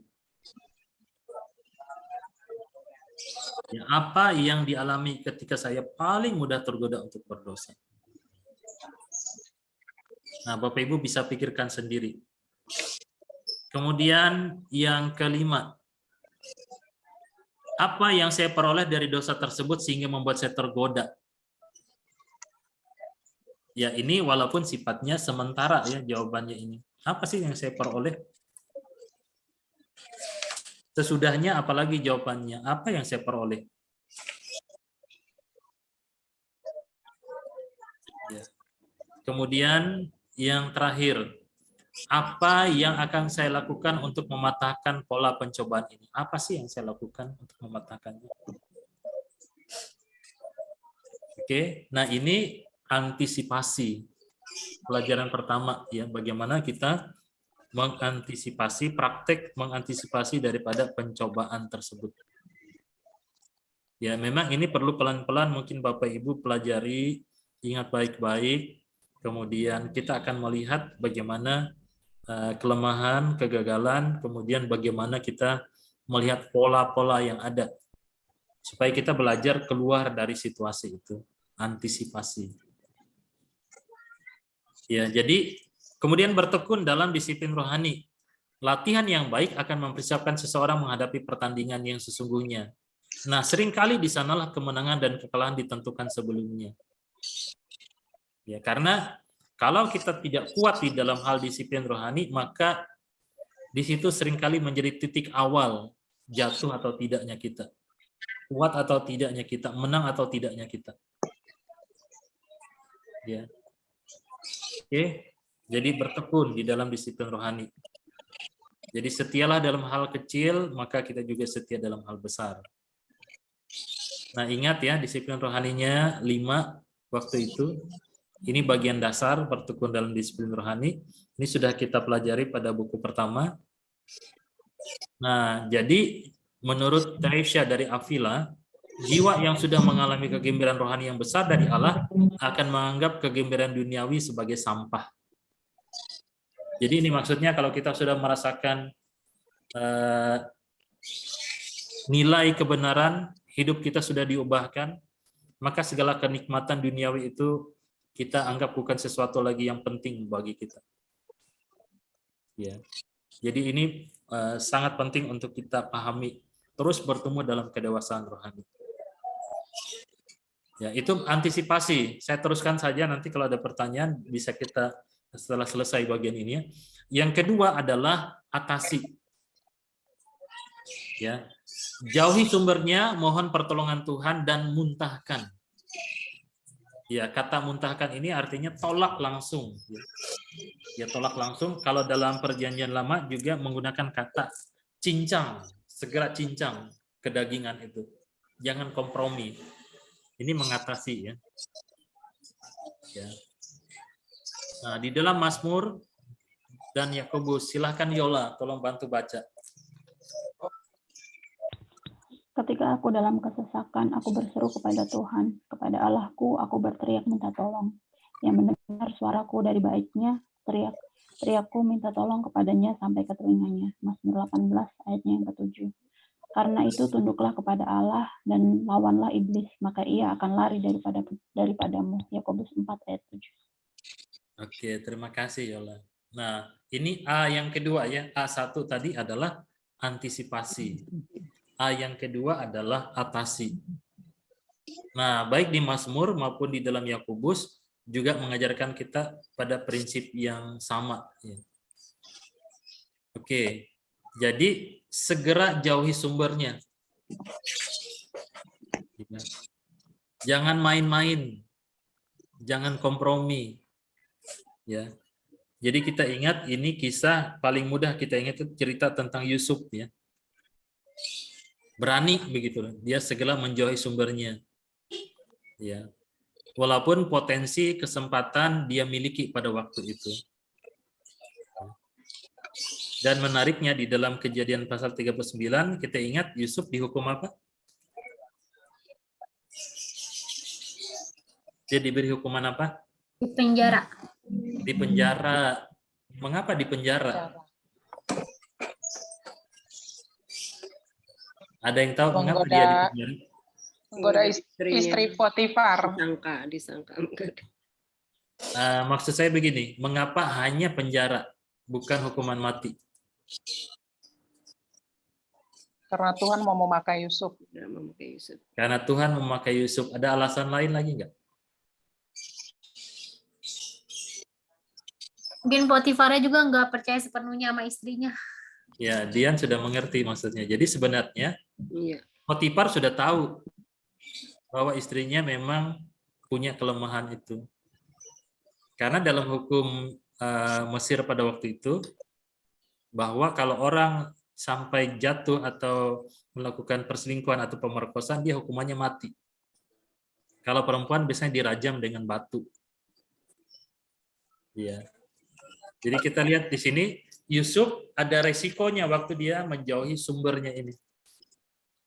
Bisa jadi kehilangan jabatan, hilang kepercayaan, dan sebagainya, disalah mengerti, bermacam-macam. Jadi menghindari pencobaan itu kadang ada resikonya. Tidak mudah ya untuk kita menghadapi ini. Ya, kemudian berikutnya jangan lupa naikkan doa, minta tolong, minta kekuatan dari Tuhan. Ya. Asal jangan salah doa ya. Pernah dengar cerita orang salah doa, Pak Penjahitan? Belum Pak, kalau belum pernah ya. Ini cerita abang-abang lagi nih Pak. Ini bukan karena ini orang Medan, tapi abang-abang.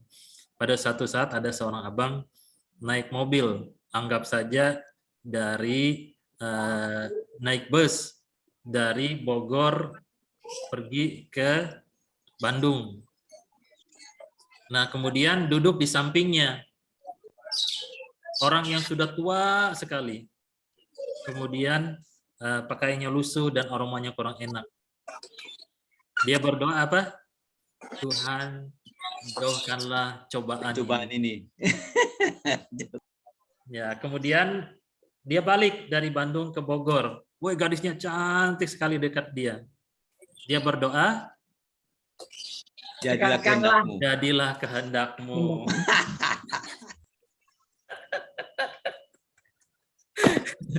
Jadi kita itu kadang-kadang berdoa karena keinginan kita ya. Sesuai dengan keadaan ya Pak ya, kadang-kala gitu. Iya, jadi Amang udah tahu lah maksud saya. Ya, jadi waspada ya. Jadi segera naikkan doa ini maksudnya minta Tuhan memberikan kekuatan dan kemenangan menghadapi cobaan itu. Nah, kemudian yang ketiga, segera muntahkan. Ya. Ini hampir sama seperti jauhi sumbernya.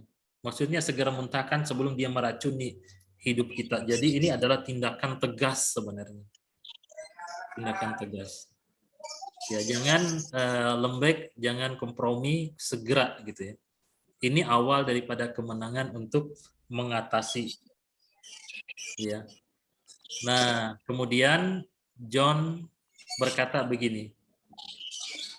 Jangan kira engkau dapat mengatasi godaan perzinahan dengan berargumentasi dengannya. Jangan argumentasi. Alam ada di pihaknya dan ia berada di sisi yang menguntungkan. Ya. Orang yang memutuskan bergulut melawan dagingnya dengan usaha sendiri akan sia-sia. Nyatakan kepada Tuhan kelemahan-kelemahanmu, akui ketidakmampuanmu, dan tanpa engkau sadari engkau sudah menang dan mempertahankan kekudusanmu. Akui kelemahan kita. Jangan berargumentasi, jangan merasa diri kuat. Akui kelemahan kita. Kalaupun kita sudah ada keinginan, akui Tuhan, saya punya keinginan ini, saya sudah terpikir. Mungkin kita sudah ada yang sudah mulai terpikat, sudah setuju di benak kita. Tapi segera tinggalkan. Ya, segera tinggalkan. Nah, di saat kita mengakui kelemahan, keterbatasan, dan mulai ada godaan di dalam diri kita, maka itu adalah tanpa kita sadari ini adalah sebuah awal kemenangan untuk mempertahankan kekudusan. Walaupun sempat sudah tercemar di dalam pikiran kita, hanya menunggu tindakan saja. Ya. Nah, kemudian yang ketiga ialah alihkan. Mengubah pencobaan menjadi persembahan kasih kepada Tuhan. Ini tidak mudah. Ini membutuhkan kedewasaan, ya. Jadi mengubah pencobaan menjadi persembahan kasih kepada Tuhan. Ya. Nah, Francis de Sales berkata demikian. Lakukanlah tindakan-tindakan yang berlawanan dengan godaan, khususnya perbuatan kasih untuk Tuhan. Begitu musuh jiwa kita melihat bahwa godaannya justru mendorong kita membentuk tindakan-tindakan kasih kepada Tuhan, ia pun akan berhenti menggoda kita. Jadi maksudnya ada hal negatif, kita hadapi dengan sisi positif. Ya, ada hal yang ingin menjatuhkan kita, kemudian kita berkemenangan di dalamnya. Ya, kita melihat dari sudut pandang yang lain. Ini menolong kita untuk kita mendapatkan kemenangan, mengalihkannya. Ya, ini yang ketiga. Rick Warren berkata begini. Setiap pencobaan adalah kesempatan untuk melakukan hal yang benar. Di jalan menuju kedewasaan rohani, sebuah pencobaan dapat menjadi batu loncatan, bukan batu sandungan. Pencobaan memberikan kesempatan yang sama banyaknya kepada kita untuk melakukan hal yang benar ataupun hal yang tidak benar atau hal yang salah. Ya. Kalau kita menang dalam bagian ini dapat memberikan kita suatu nilai yang luar biasa. Tadi pagi Bapak Ibu pakai renungan ini enggak? Renungan santapan rohani enggak? Kalau renungan? Enggak ya. Mungkin pakai renungan yang lain ya. Saya pakai Cambium. Pakai Cambium. Pakai Cambium ini Pak, bertumbuh. Iya. Saya kasih contoh hari ini ya dari santapan rohani. Ada seorang atlet dari Kenya namanya Abel Mutai. Dia ikut lomba lintas alam internasional. Dia sudah tinggal beberapa meter lagi untuk sampai garis finish. Tapi waktu dia mau mendekati garis finish itu dia salah mengerti antara garis finish dan juga tempat lain. Karena bahasa ya. Ya, sehingga kemudian dia belum sampai garis finish, dia sudah berhenti. Dia pikir dia sudah sampai finish karena dia yang pertama. Kemudian lewatlah pelari yang kedua, namanya Ivan Fernandez Anaya dari Spanyol. Dia melihat peristiwa tersebut.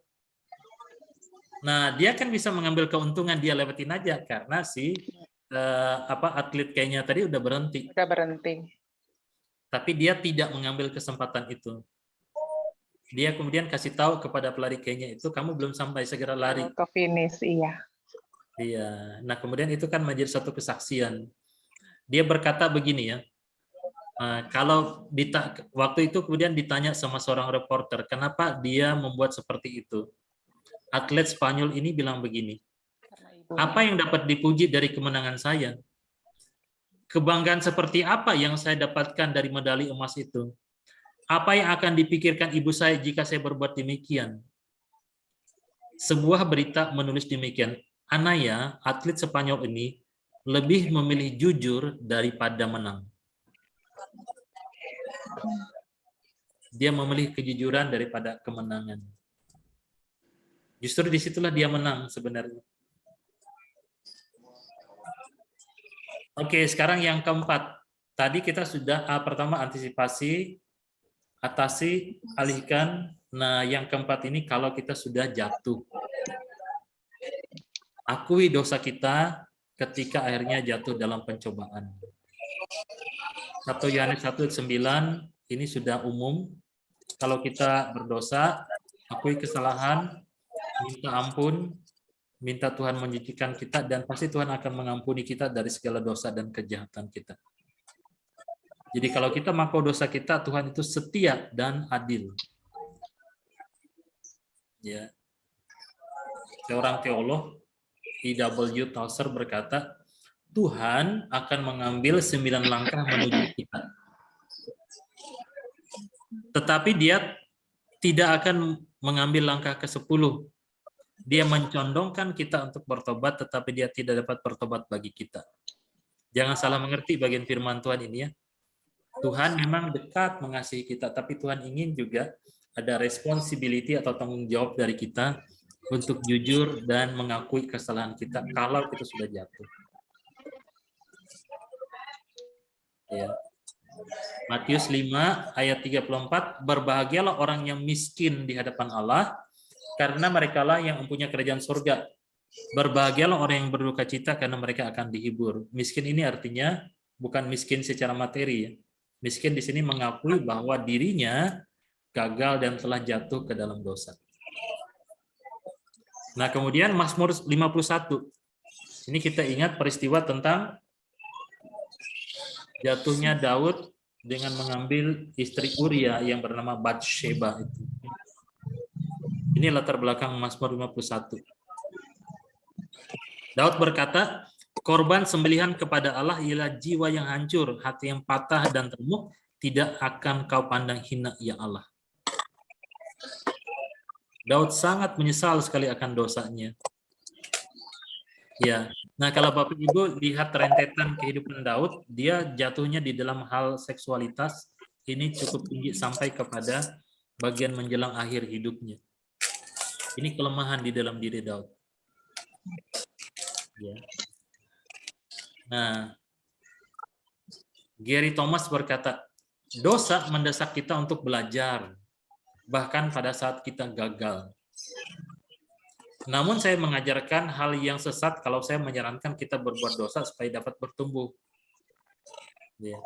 Dosa selalu merupakan pilihan yang salah. Tapi jika kita akhirnya jatuh dalam dosa, sebaiknya kita bekerjasama dengan Tuhan. Ya, kita belajar dari kejatuhan kita supaya kita tidak mengulangi lagi. Mengakui dosa dan menyesal akan memperbaharui jiwa dengan cara yang tidak dapat dihasilkan oleh disiplin dan kegiatan lainnya. Pada bagian ini kita harus mengakui bahwa kita pernah jatuh semuanya. Mengakui, bangkit, jangan mengulangi, itu sangat penting sekali bagi kita. Oke, silakan Ibu Fani tolong baca ini Usi. Ya, sinyalnya nggak dapat lagi bagus ya kelihatannya. Si Fani? Iya Pak. Ya, tolong baca. Sebab ya, hati-hatilah. Terus? Halo Pak. Ya, oke, terus Bu. Hati-hati. Pencobaan-pencobaan yang kamu alami ialah pencobaan-pencobaan biasa yang tidak melebihi kekuatan manusia. Sebab Allah setia melampaui kekuatanmu. Pada waktu kamu di jalan keluar sehingga kamu dapat menanggungnya. Oke, ini ayat hafalan kita pendek tapi isinya panjang. Ya, pendek aja ini. Panjang ya. Ya, ini ayat hafalan untuk minggu depan. Sambil bukan hanya dihafal ya. Jadi ini direnungkan. Ya. Ada beberapa teman di kelas pemuritan, kalau suruh hafal nggak bisa. Itu juga aneh gitu loh. Tapi kalau sudah untuk menjelaskan ayat firman Tuhan ini, dia bisa. Atau ada juga satu teman yang kalau menghafal dia sangat sulit sampai selesainya kelas pemuritan. Tapi kalau suruh garis besarnya, intinya, dia tahu. Saya tidak memaksa dia, tetapi dia justru ketemu, dia ingat gitu loh. Ini garis besarnya. Ya, karena dia memang punya kelemahan, jadi dia bisa garis besarnya saja. Tapi jangan akhirnya Bapak Ibu maklum ya. Bilang, ya udahlah garis besar aja gitu. Oke, sampai di sini. Pelajaran kita bertumbuh melalui pencobaan. Apakah ada pertanyaan? Apakah ada sharing? Apakah ada cobaan yang mau diatasi? Silahkan.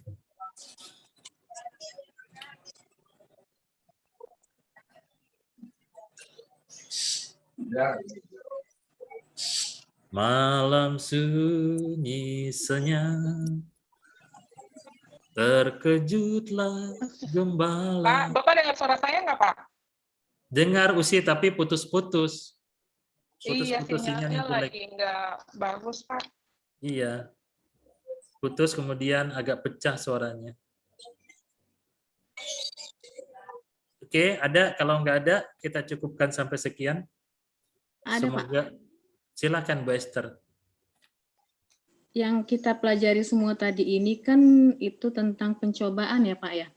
Kalau tentang pengujian sendiri samakah yang harus kita lakukan cara mengatasinya, dan yang termasuk ujian dari Tuhan itu yang seperti apa sih Pak bentuknya? Cara kita membedakan pencobaan dengan ujian itu dengan apa yang udah kita lakukan selama ini gitu.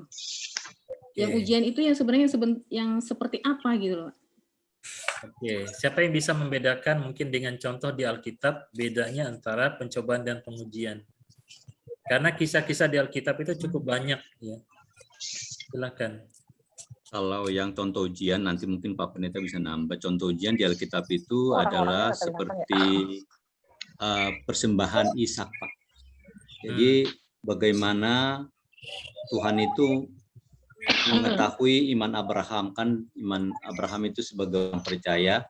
Jadi kalau di sana itu, kalau itu benar-benar Tuhan menguji dia, menguji iman kepercayaan dia.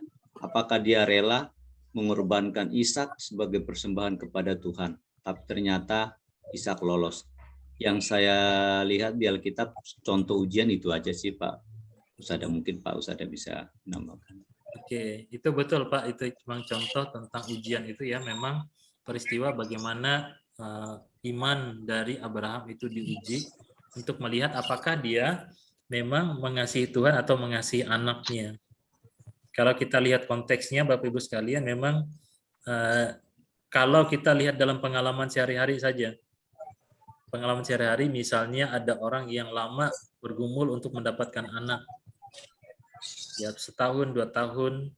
Abraham dengan Sarah itu bergumul 25 tahun. Padahal janji Tuhan bahwa dari keturunannya akan menjadi berkat gitu ya. Tuhan sendiri yang berjanji begitu loh, memberikan keturunan. Dia jatuh juga kan? Jatuhnya di pencobaan itu, Esther, ingat nggak? Dia jatuh dalam pencobaan di saat disuruh itu Hagar, memiliki anak dari Hagar. Iya, Hagar. Iya. Laki-laki disuruh ya Pak ya? Nggak usah disuruh aja. Nggak usah disuruh aja, bahaya ya Bu Dwi ya. Iya, ini disuruh, istri nyuruh lagi ya. Aduh, ini memang Abraham itu punya kelemahan juga ya. Bapak orang beriman pun punya kelemahan. Ya, Abraham itu orangnya salah satu dia mau main aman ya. Orangnya pragmatik. Ya, pragmatik. Jadi pernah sekali kan karena ini kelaparan, dia pernah bilang ke raja siapa? Mesir. Mesir Firaun. Raja siapa Pak? Di Mesir ya. Ya, raja siapa? Fir'aun ya, benar. Bukan Firaun. Oh, Abraham, bukan Abraham. Pada Musa. siapa? Kalau nggak salah namanya Abimelek. Abimelek. Kemudian dia bilang ke Abimelek, itu bukan istriku, tapi itu adalah Adikku. Saudaraku. Saudaraku. Memang saudaranya beda ibu. Memang saudaranya, Pak. Tapi Beda memang ibu. saudara. Tapi dia menggunakan akal untuk aman. Iya. Karena kemudian untung Tuhan melindungi Sarah. Sehingga di saat dia hampir diambil dan ditiduri oleh Raja Abimelek, Tuhan mengingat. Dan Tuhan berbicara kepada Abimelek. Kemudian Abimelek menegur Abraham. Apa yang kau buat ini? Itu karena anugerah Tuhan saja istrinya tidak diambil. Karena Tuhan memang menghendaki kekudusan dan juga Tuhan berjanji memberikan keturunan. Itu perlindungan Tuhan. Harusnya jatuh Sarah. Ya. Nah itu cobaan, tapi ujiannya tadi yang anak itu. Nah prinsipnya berbeda Ibu Esther. Kalau pencobaan itu kan dari si jahat. Kalau ujian itu memang kita harus melihatnya dari berbagai sisi. Pematangan Tuhan, ada tujuan Tuhan untuk kita, kemudian kesabaran waktu kita menyikapinya, kemudian mengakui kalau dalam ujian kita mengeluh dan menyalahkan Tuhan. Karena dalam ujian, biasanya hasil akhir juga kita kadang tidak melihatnya. Waktu kita mengalaminya, tapi waktu kita melihat hasil akhirnya, kita kemudian sangat senang. Akhirnya Abraham memuji Tuhan, bukan? Dan itu menjadi cerita tentang gambaran tentang karya penebusan. Ya, karya penebusan Kristus, ya, bahwa Kristus menjadi anak domba Allah yang tersembelih, yang menjadi korban untuk penebus dosa umat manusia. Ya, jadi jarak mengantisipasinya antara ujian dan pencobaan itu berbeda. Ya, begitu Ibu Esther ya. Itu contoh saja di dalam Alkitab ya. Di dalam Alkitab tentang satu kisah, ada pencobaan, ada juga ujian di dalamnya, kisah tentang Abraham. Ya. Nah, kalau Ayub menurut Bapak Ibu itu cobaan atau ujian? Ujian, Pak. Dua-duanya. Dan juga Dua-duanya. Ya, dua-duanya juga. pencobaan dari iblis. Karena iblis mencobai, Tuhan menguji. Menguji, ya itu ujian. Ya, nah Bapak Ibu sekalian belajar tentang Ayub itu menarik sekali. Ya, saya khotbah tentang Ayub itu biasanya di pasal terakhirnya. Kalau di pasal awal biasanya kita salah mengerti tentang Ayub. Ya, karena kalau di awal itu biasanya kisahnya terpotong-potong karena dia menjadi satu cerita ya. Sama seperti Kidung Agung atau pengkhotbah.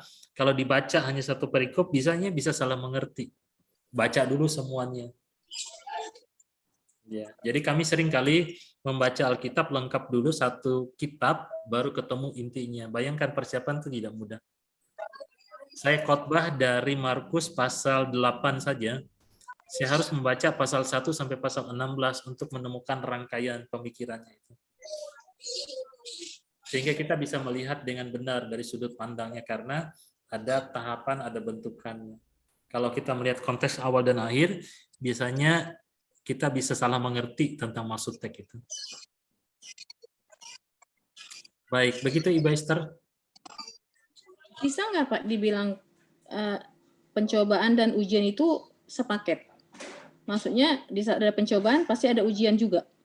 Bisa iya, bisa tidak. Bisa seperti kasusnya Abraham dan juga Ayub, itu satu paket. Ibu jangan suka paket lengkap, satu-satu aja. Enggak, karena menurut pengalaman nih Pak ya, saya nih jatuh kepada pencobaan. Oke dia mengalami pencobaan, tapi bagi saya itu jadi ujian, bukankah begitu ya Pak ya? Ya, mungkin itu tadi. Seorang tua Itu jadi tadi. ujian. Bisa jadi Bu, sama seperti yang bagian tadi tuh, yang apa itu, yang disampaikan oleh Rick Warren tadi itu. Ya, jadi kita bisa menjadikan itu sebagai satu kemenangan dari sudut pandang supaya kita bertumbuh dari atas pencobaan yang kita hadapi itu. Ya, kita harus menang untuk supaya kita supaya si pencoba itu kemudian mundur daripada kita. Begitu Ibu. Iya. Ya, kalau dari wajahnya sih sebenarnya Ibu belum puas. Masih harus direnung-renungkan kayaknya nih Pak. Iya, begitu Bu. Saya mengajar itu biasanya saya suka lihat wajah orang yang bertanya gitu. Antara pertanyaan ujian, pertanyaan pencobaan tuh biasanya saya lihat kalau muka Bu Pani ini gimana? Kayaknya ceria Bu ya. Saya kayaknya udah lewat kelihatannya pencobaan itu semua kelihatannya ya Pak udah ya. Kok bisa aja. Saya berusaha menyerahkan diri semaksimalnya Pak. Kalau memang dulu sebelum Kambium ya bisa membedakan Pak bahwa gini, kita membuat Tuhan tuh seperti pesuruh sebenarnya. Jadi harus Tuhan memberkati apa yang harus kita lakukan. Jadi Tuhan mendukung apa yang kita lakukan. Jadi dalam nama Yesus saya gini nih Tuhan berkati. Ternyata itu mengubah pandangan saya bahwa jadilah kehendak Tuhan itu bukan harus, memang kita harus menyerahkan apa yang kita lakukan, tapi bentuk penyerahannya berbeda. Kalau yang Tuhan berkatilah saya hari ini mau ini tanpa penyerahan keseluruhan berarti menyuruh bahwa Tuhan mendukung apa yang saya lakukan. Tapi kalau yang Tuhan jadilah kehendak-Mu dalam setiap aktivitas saya, dalam apapun yang saya, nah itu penyerahan totalitasnya berbeda. Jadi ya terserah Tuhan, nanti Tuhan mau bawa kemana. Seperti itu Pak, makanya ya udah enjoy aja, mau masalah mau apa ya terserah gitu. Oh mantap deh, kayaknya Bu Pani udah cocok ini sebenarnya. Bapak saya udah ngambil keputusan ya jadi guru SM, doakan semoga berhasil. Siap kita doakan. Pak Ustadz pasti doakan Ibu, apalagi orang Ambon. Nepotisme lagi gitu ya Pak. Iya, ini nepotisme ini Pak. Jadi begitu Pak, kelihatan ya berusaha enjoy aja dengan segala situasi yang terjadi, karena saya percaya segala sesuatu diizinkan Tuhan ya. Tadi kita diberikan kekuatan untuk melewati semuanya, yang penting penyerahan. Cara kerja Tuhan memang di luar pemikiran kita. Misalnya begini, hari ini Bapak Ibu mendapatkan renungan pagi misalnya supaya bersabar dan mengasihi orang. Tapi sejak renungan sampai malam ngomel, marah-marah terus gitu loh. Nah, baru lihat waktu malam kita sadar, iya ya, ternyata saya tidak sabar. Nah, Tuhan izinkan untuk melihat diri kita dengan cara kelihatannya negatif peristiwa itu. Baru kita sadar, iya ya Tuhan, hari ini Tuhan perintahkan saya sabar. Sepanjang hari saya berdoa untuk sabar.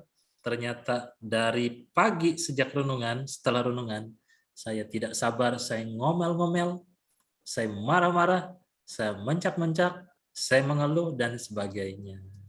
Malam ditutup dengan doa pengampunan, doa syukur, dan minta damai sejahtera, dan selesaikan masalah Anda. Begitu. Baik, Bapak Ibu sekalian, waktu kita tinggal 3 menit. Ya, cukup sampai di sini pelajaran kita. Nanti kalau ada hal-hal yang bersifat pribadi, saya tidak menutup diri untuk Bapak Ibu bertanya ya. Karena sekali lagi biasanya bagian ini bisa berlanjut juga dalam hal-hal yang bersifat pribadi, karena mungkin kita melihat seperti polanya itu tadi ya. Seperti pola hambatan, pola pencobaan itu banyak hal yang terjadi sebenarnya menjadi rahasia pribadi kita dengan Tuhan yang tidak mungkin kita ungkapkan di kelompok ini ya. Jadi jangan biarkan kalau itu ada.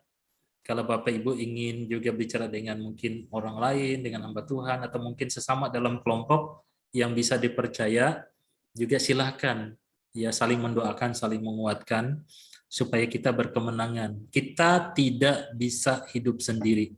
Kita membutuhkan sahabat. Baik, mari kita berdoa. Bapa di surga, di dalam nama Tuhan Yesus Kristus, terima kasih hari ini kami bisa belajar bagaimana bertumbuh dalam menghadapi pencobaan. Dengan segala kejujuran, kerendahan hati, kami mengakui di hadapan Tuhan bahwa kami manusia yang lemah, kami manusia yang terbatas. Kami pernah jatuh, bahkan mungkin sering jatuh terhadap dosa, baik itu yang sama maupun hal yang berbeda. namun hati kami melimpah dengan syukur, karena belas kasihan dan pengampunan Tuhan tersedia bagi kami. Kami juga sangat bersyukur karena ada kekuatan menang atas pencobaan. Kami juga bersyukur bahwa pengampunan Tuhan, penerimaan Tuhan, kasih setia Tuhan tidak pernah habis, walaupun kami seringkali gagal di hadapan Tuhan. Tuhan, kami rindu untuk terus bertumbuh, berkemenangan, menjadi berkat. Bahkan pengalaman-pengalaman pahit, kegagalan, dan kejatuhan yang pernah kami alami dan yang kami sesali, Tuhan, kami rindu ini menolong kami supaya orang lain tidak jatuh ke dalamnya. Berkati kami, tolong kami, supaya kami terus bertumbuh di dalam kehidupan kami secara iman kepada Tuhan, makin dewasa, dan dapat mengantisipasi, dapat mengatasi, dapat mengalihkan pencobaan, bahkan dengan jujur tatkala kami jatuh, kami dapat mengakui akan segala kesalahan kami. Tuhan, berikan kami kerendahan hati, berikan kami hati yang terus mau hidup di dalam kekudusan Tuhan. Hamba berdoa berkati kami sekalian, kuduskan semua kami yang ada di tempat ini, di kelas pemuritan ini, bersama juga dengan semua anggota keluarga kami serta jemaat kami, agar dengan kekudusan kami dapat memancarkan kemuliaan nama Tuhan. Amin. Berikan kami kepekaan hati nurani juga untuk peka terhadap kesalahan-kesalahan atau godaan-godaan yang mencoba menjatuhkan kami. Terima kasih Bapa di sorga, hamba juga berdoa, Tuhan berkati, tolong kami di dalam pekerjaan kami tiap-tiap hari, pelayanan kami, pekerjaan kami, apapun yang kami lakukan, biarlah semuanya mendatangkan kemuliaan bagi nama Tuhan. Bagi yang dalam pemulihan kesehatan, buat Ibu Anik dan juga buat Ibu Lydia, kami juga memberkati. Tuhan menolong agar dengan pemulihan, dengan jamahan yang daripada Tuhan, kedua ibu yang kami kasih ini juga mengalami damai sejahtera, sukacita, kemenangan, dan akan bersemangat lagi berkarya bagi kemuliaan nama Tuhan. Hamba juga berdoa Tuhan, ada pergumulan-pergumulan yang mungkin tidak sempat kami ungkapkan dalam pergumulan kami pada hari ini. Hamba berdoa, Tuhan tolong kami agar kami menemukan jawabannya menurut kehendak Tuhan, menurut kuasa Tuhan, sehingga akhir dari segala-galanya, nama Tuhan dipuji dan dipermuliakan. Terima kasih Bapa di sorga, terima kasih untuk waktu anugerah yang Tuhan berikan kepada kami. Sebentar kami akan berpisah, akan melanjutkan semua aktivitas kami lagi sepanjang hari ini. Tuhan sertai kami, Tuhan tolong kami, dan Tuhan bimbing kami. Segala perkataan, pikiran, perbuatan kami yang tidak berkenan kepada Tuhan dan kepada sesama kami juga memohon Tuhan kiranya berkenan mengampuni kami, menguduskan kami, dan menolong kami untuk kami berubah, makin bertumbuh, bahkan menjadi berkat, lebih jauh, lebih besar, lebih maksimal lagi untuk kemuliaan nama Tuhan.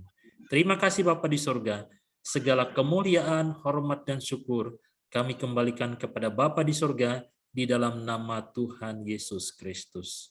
Amin. Amin. Terima kasih. Baik. Terima kasih, Oke. Pak. Terima kasih. Ya.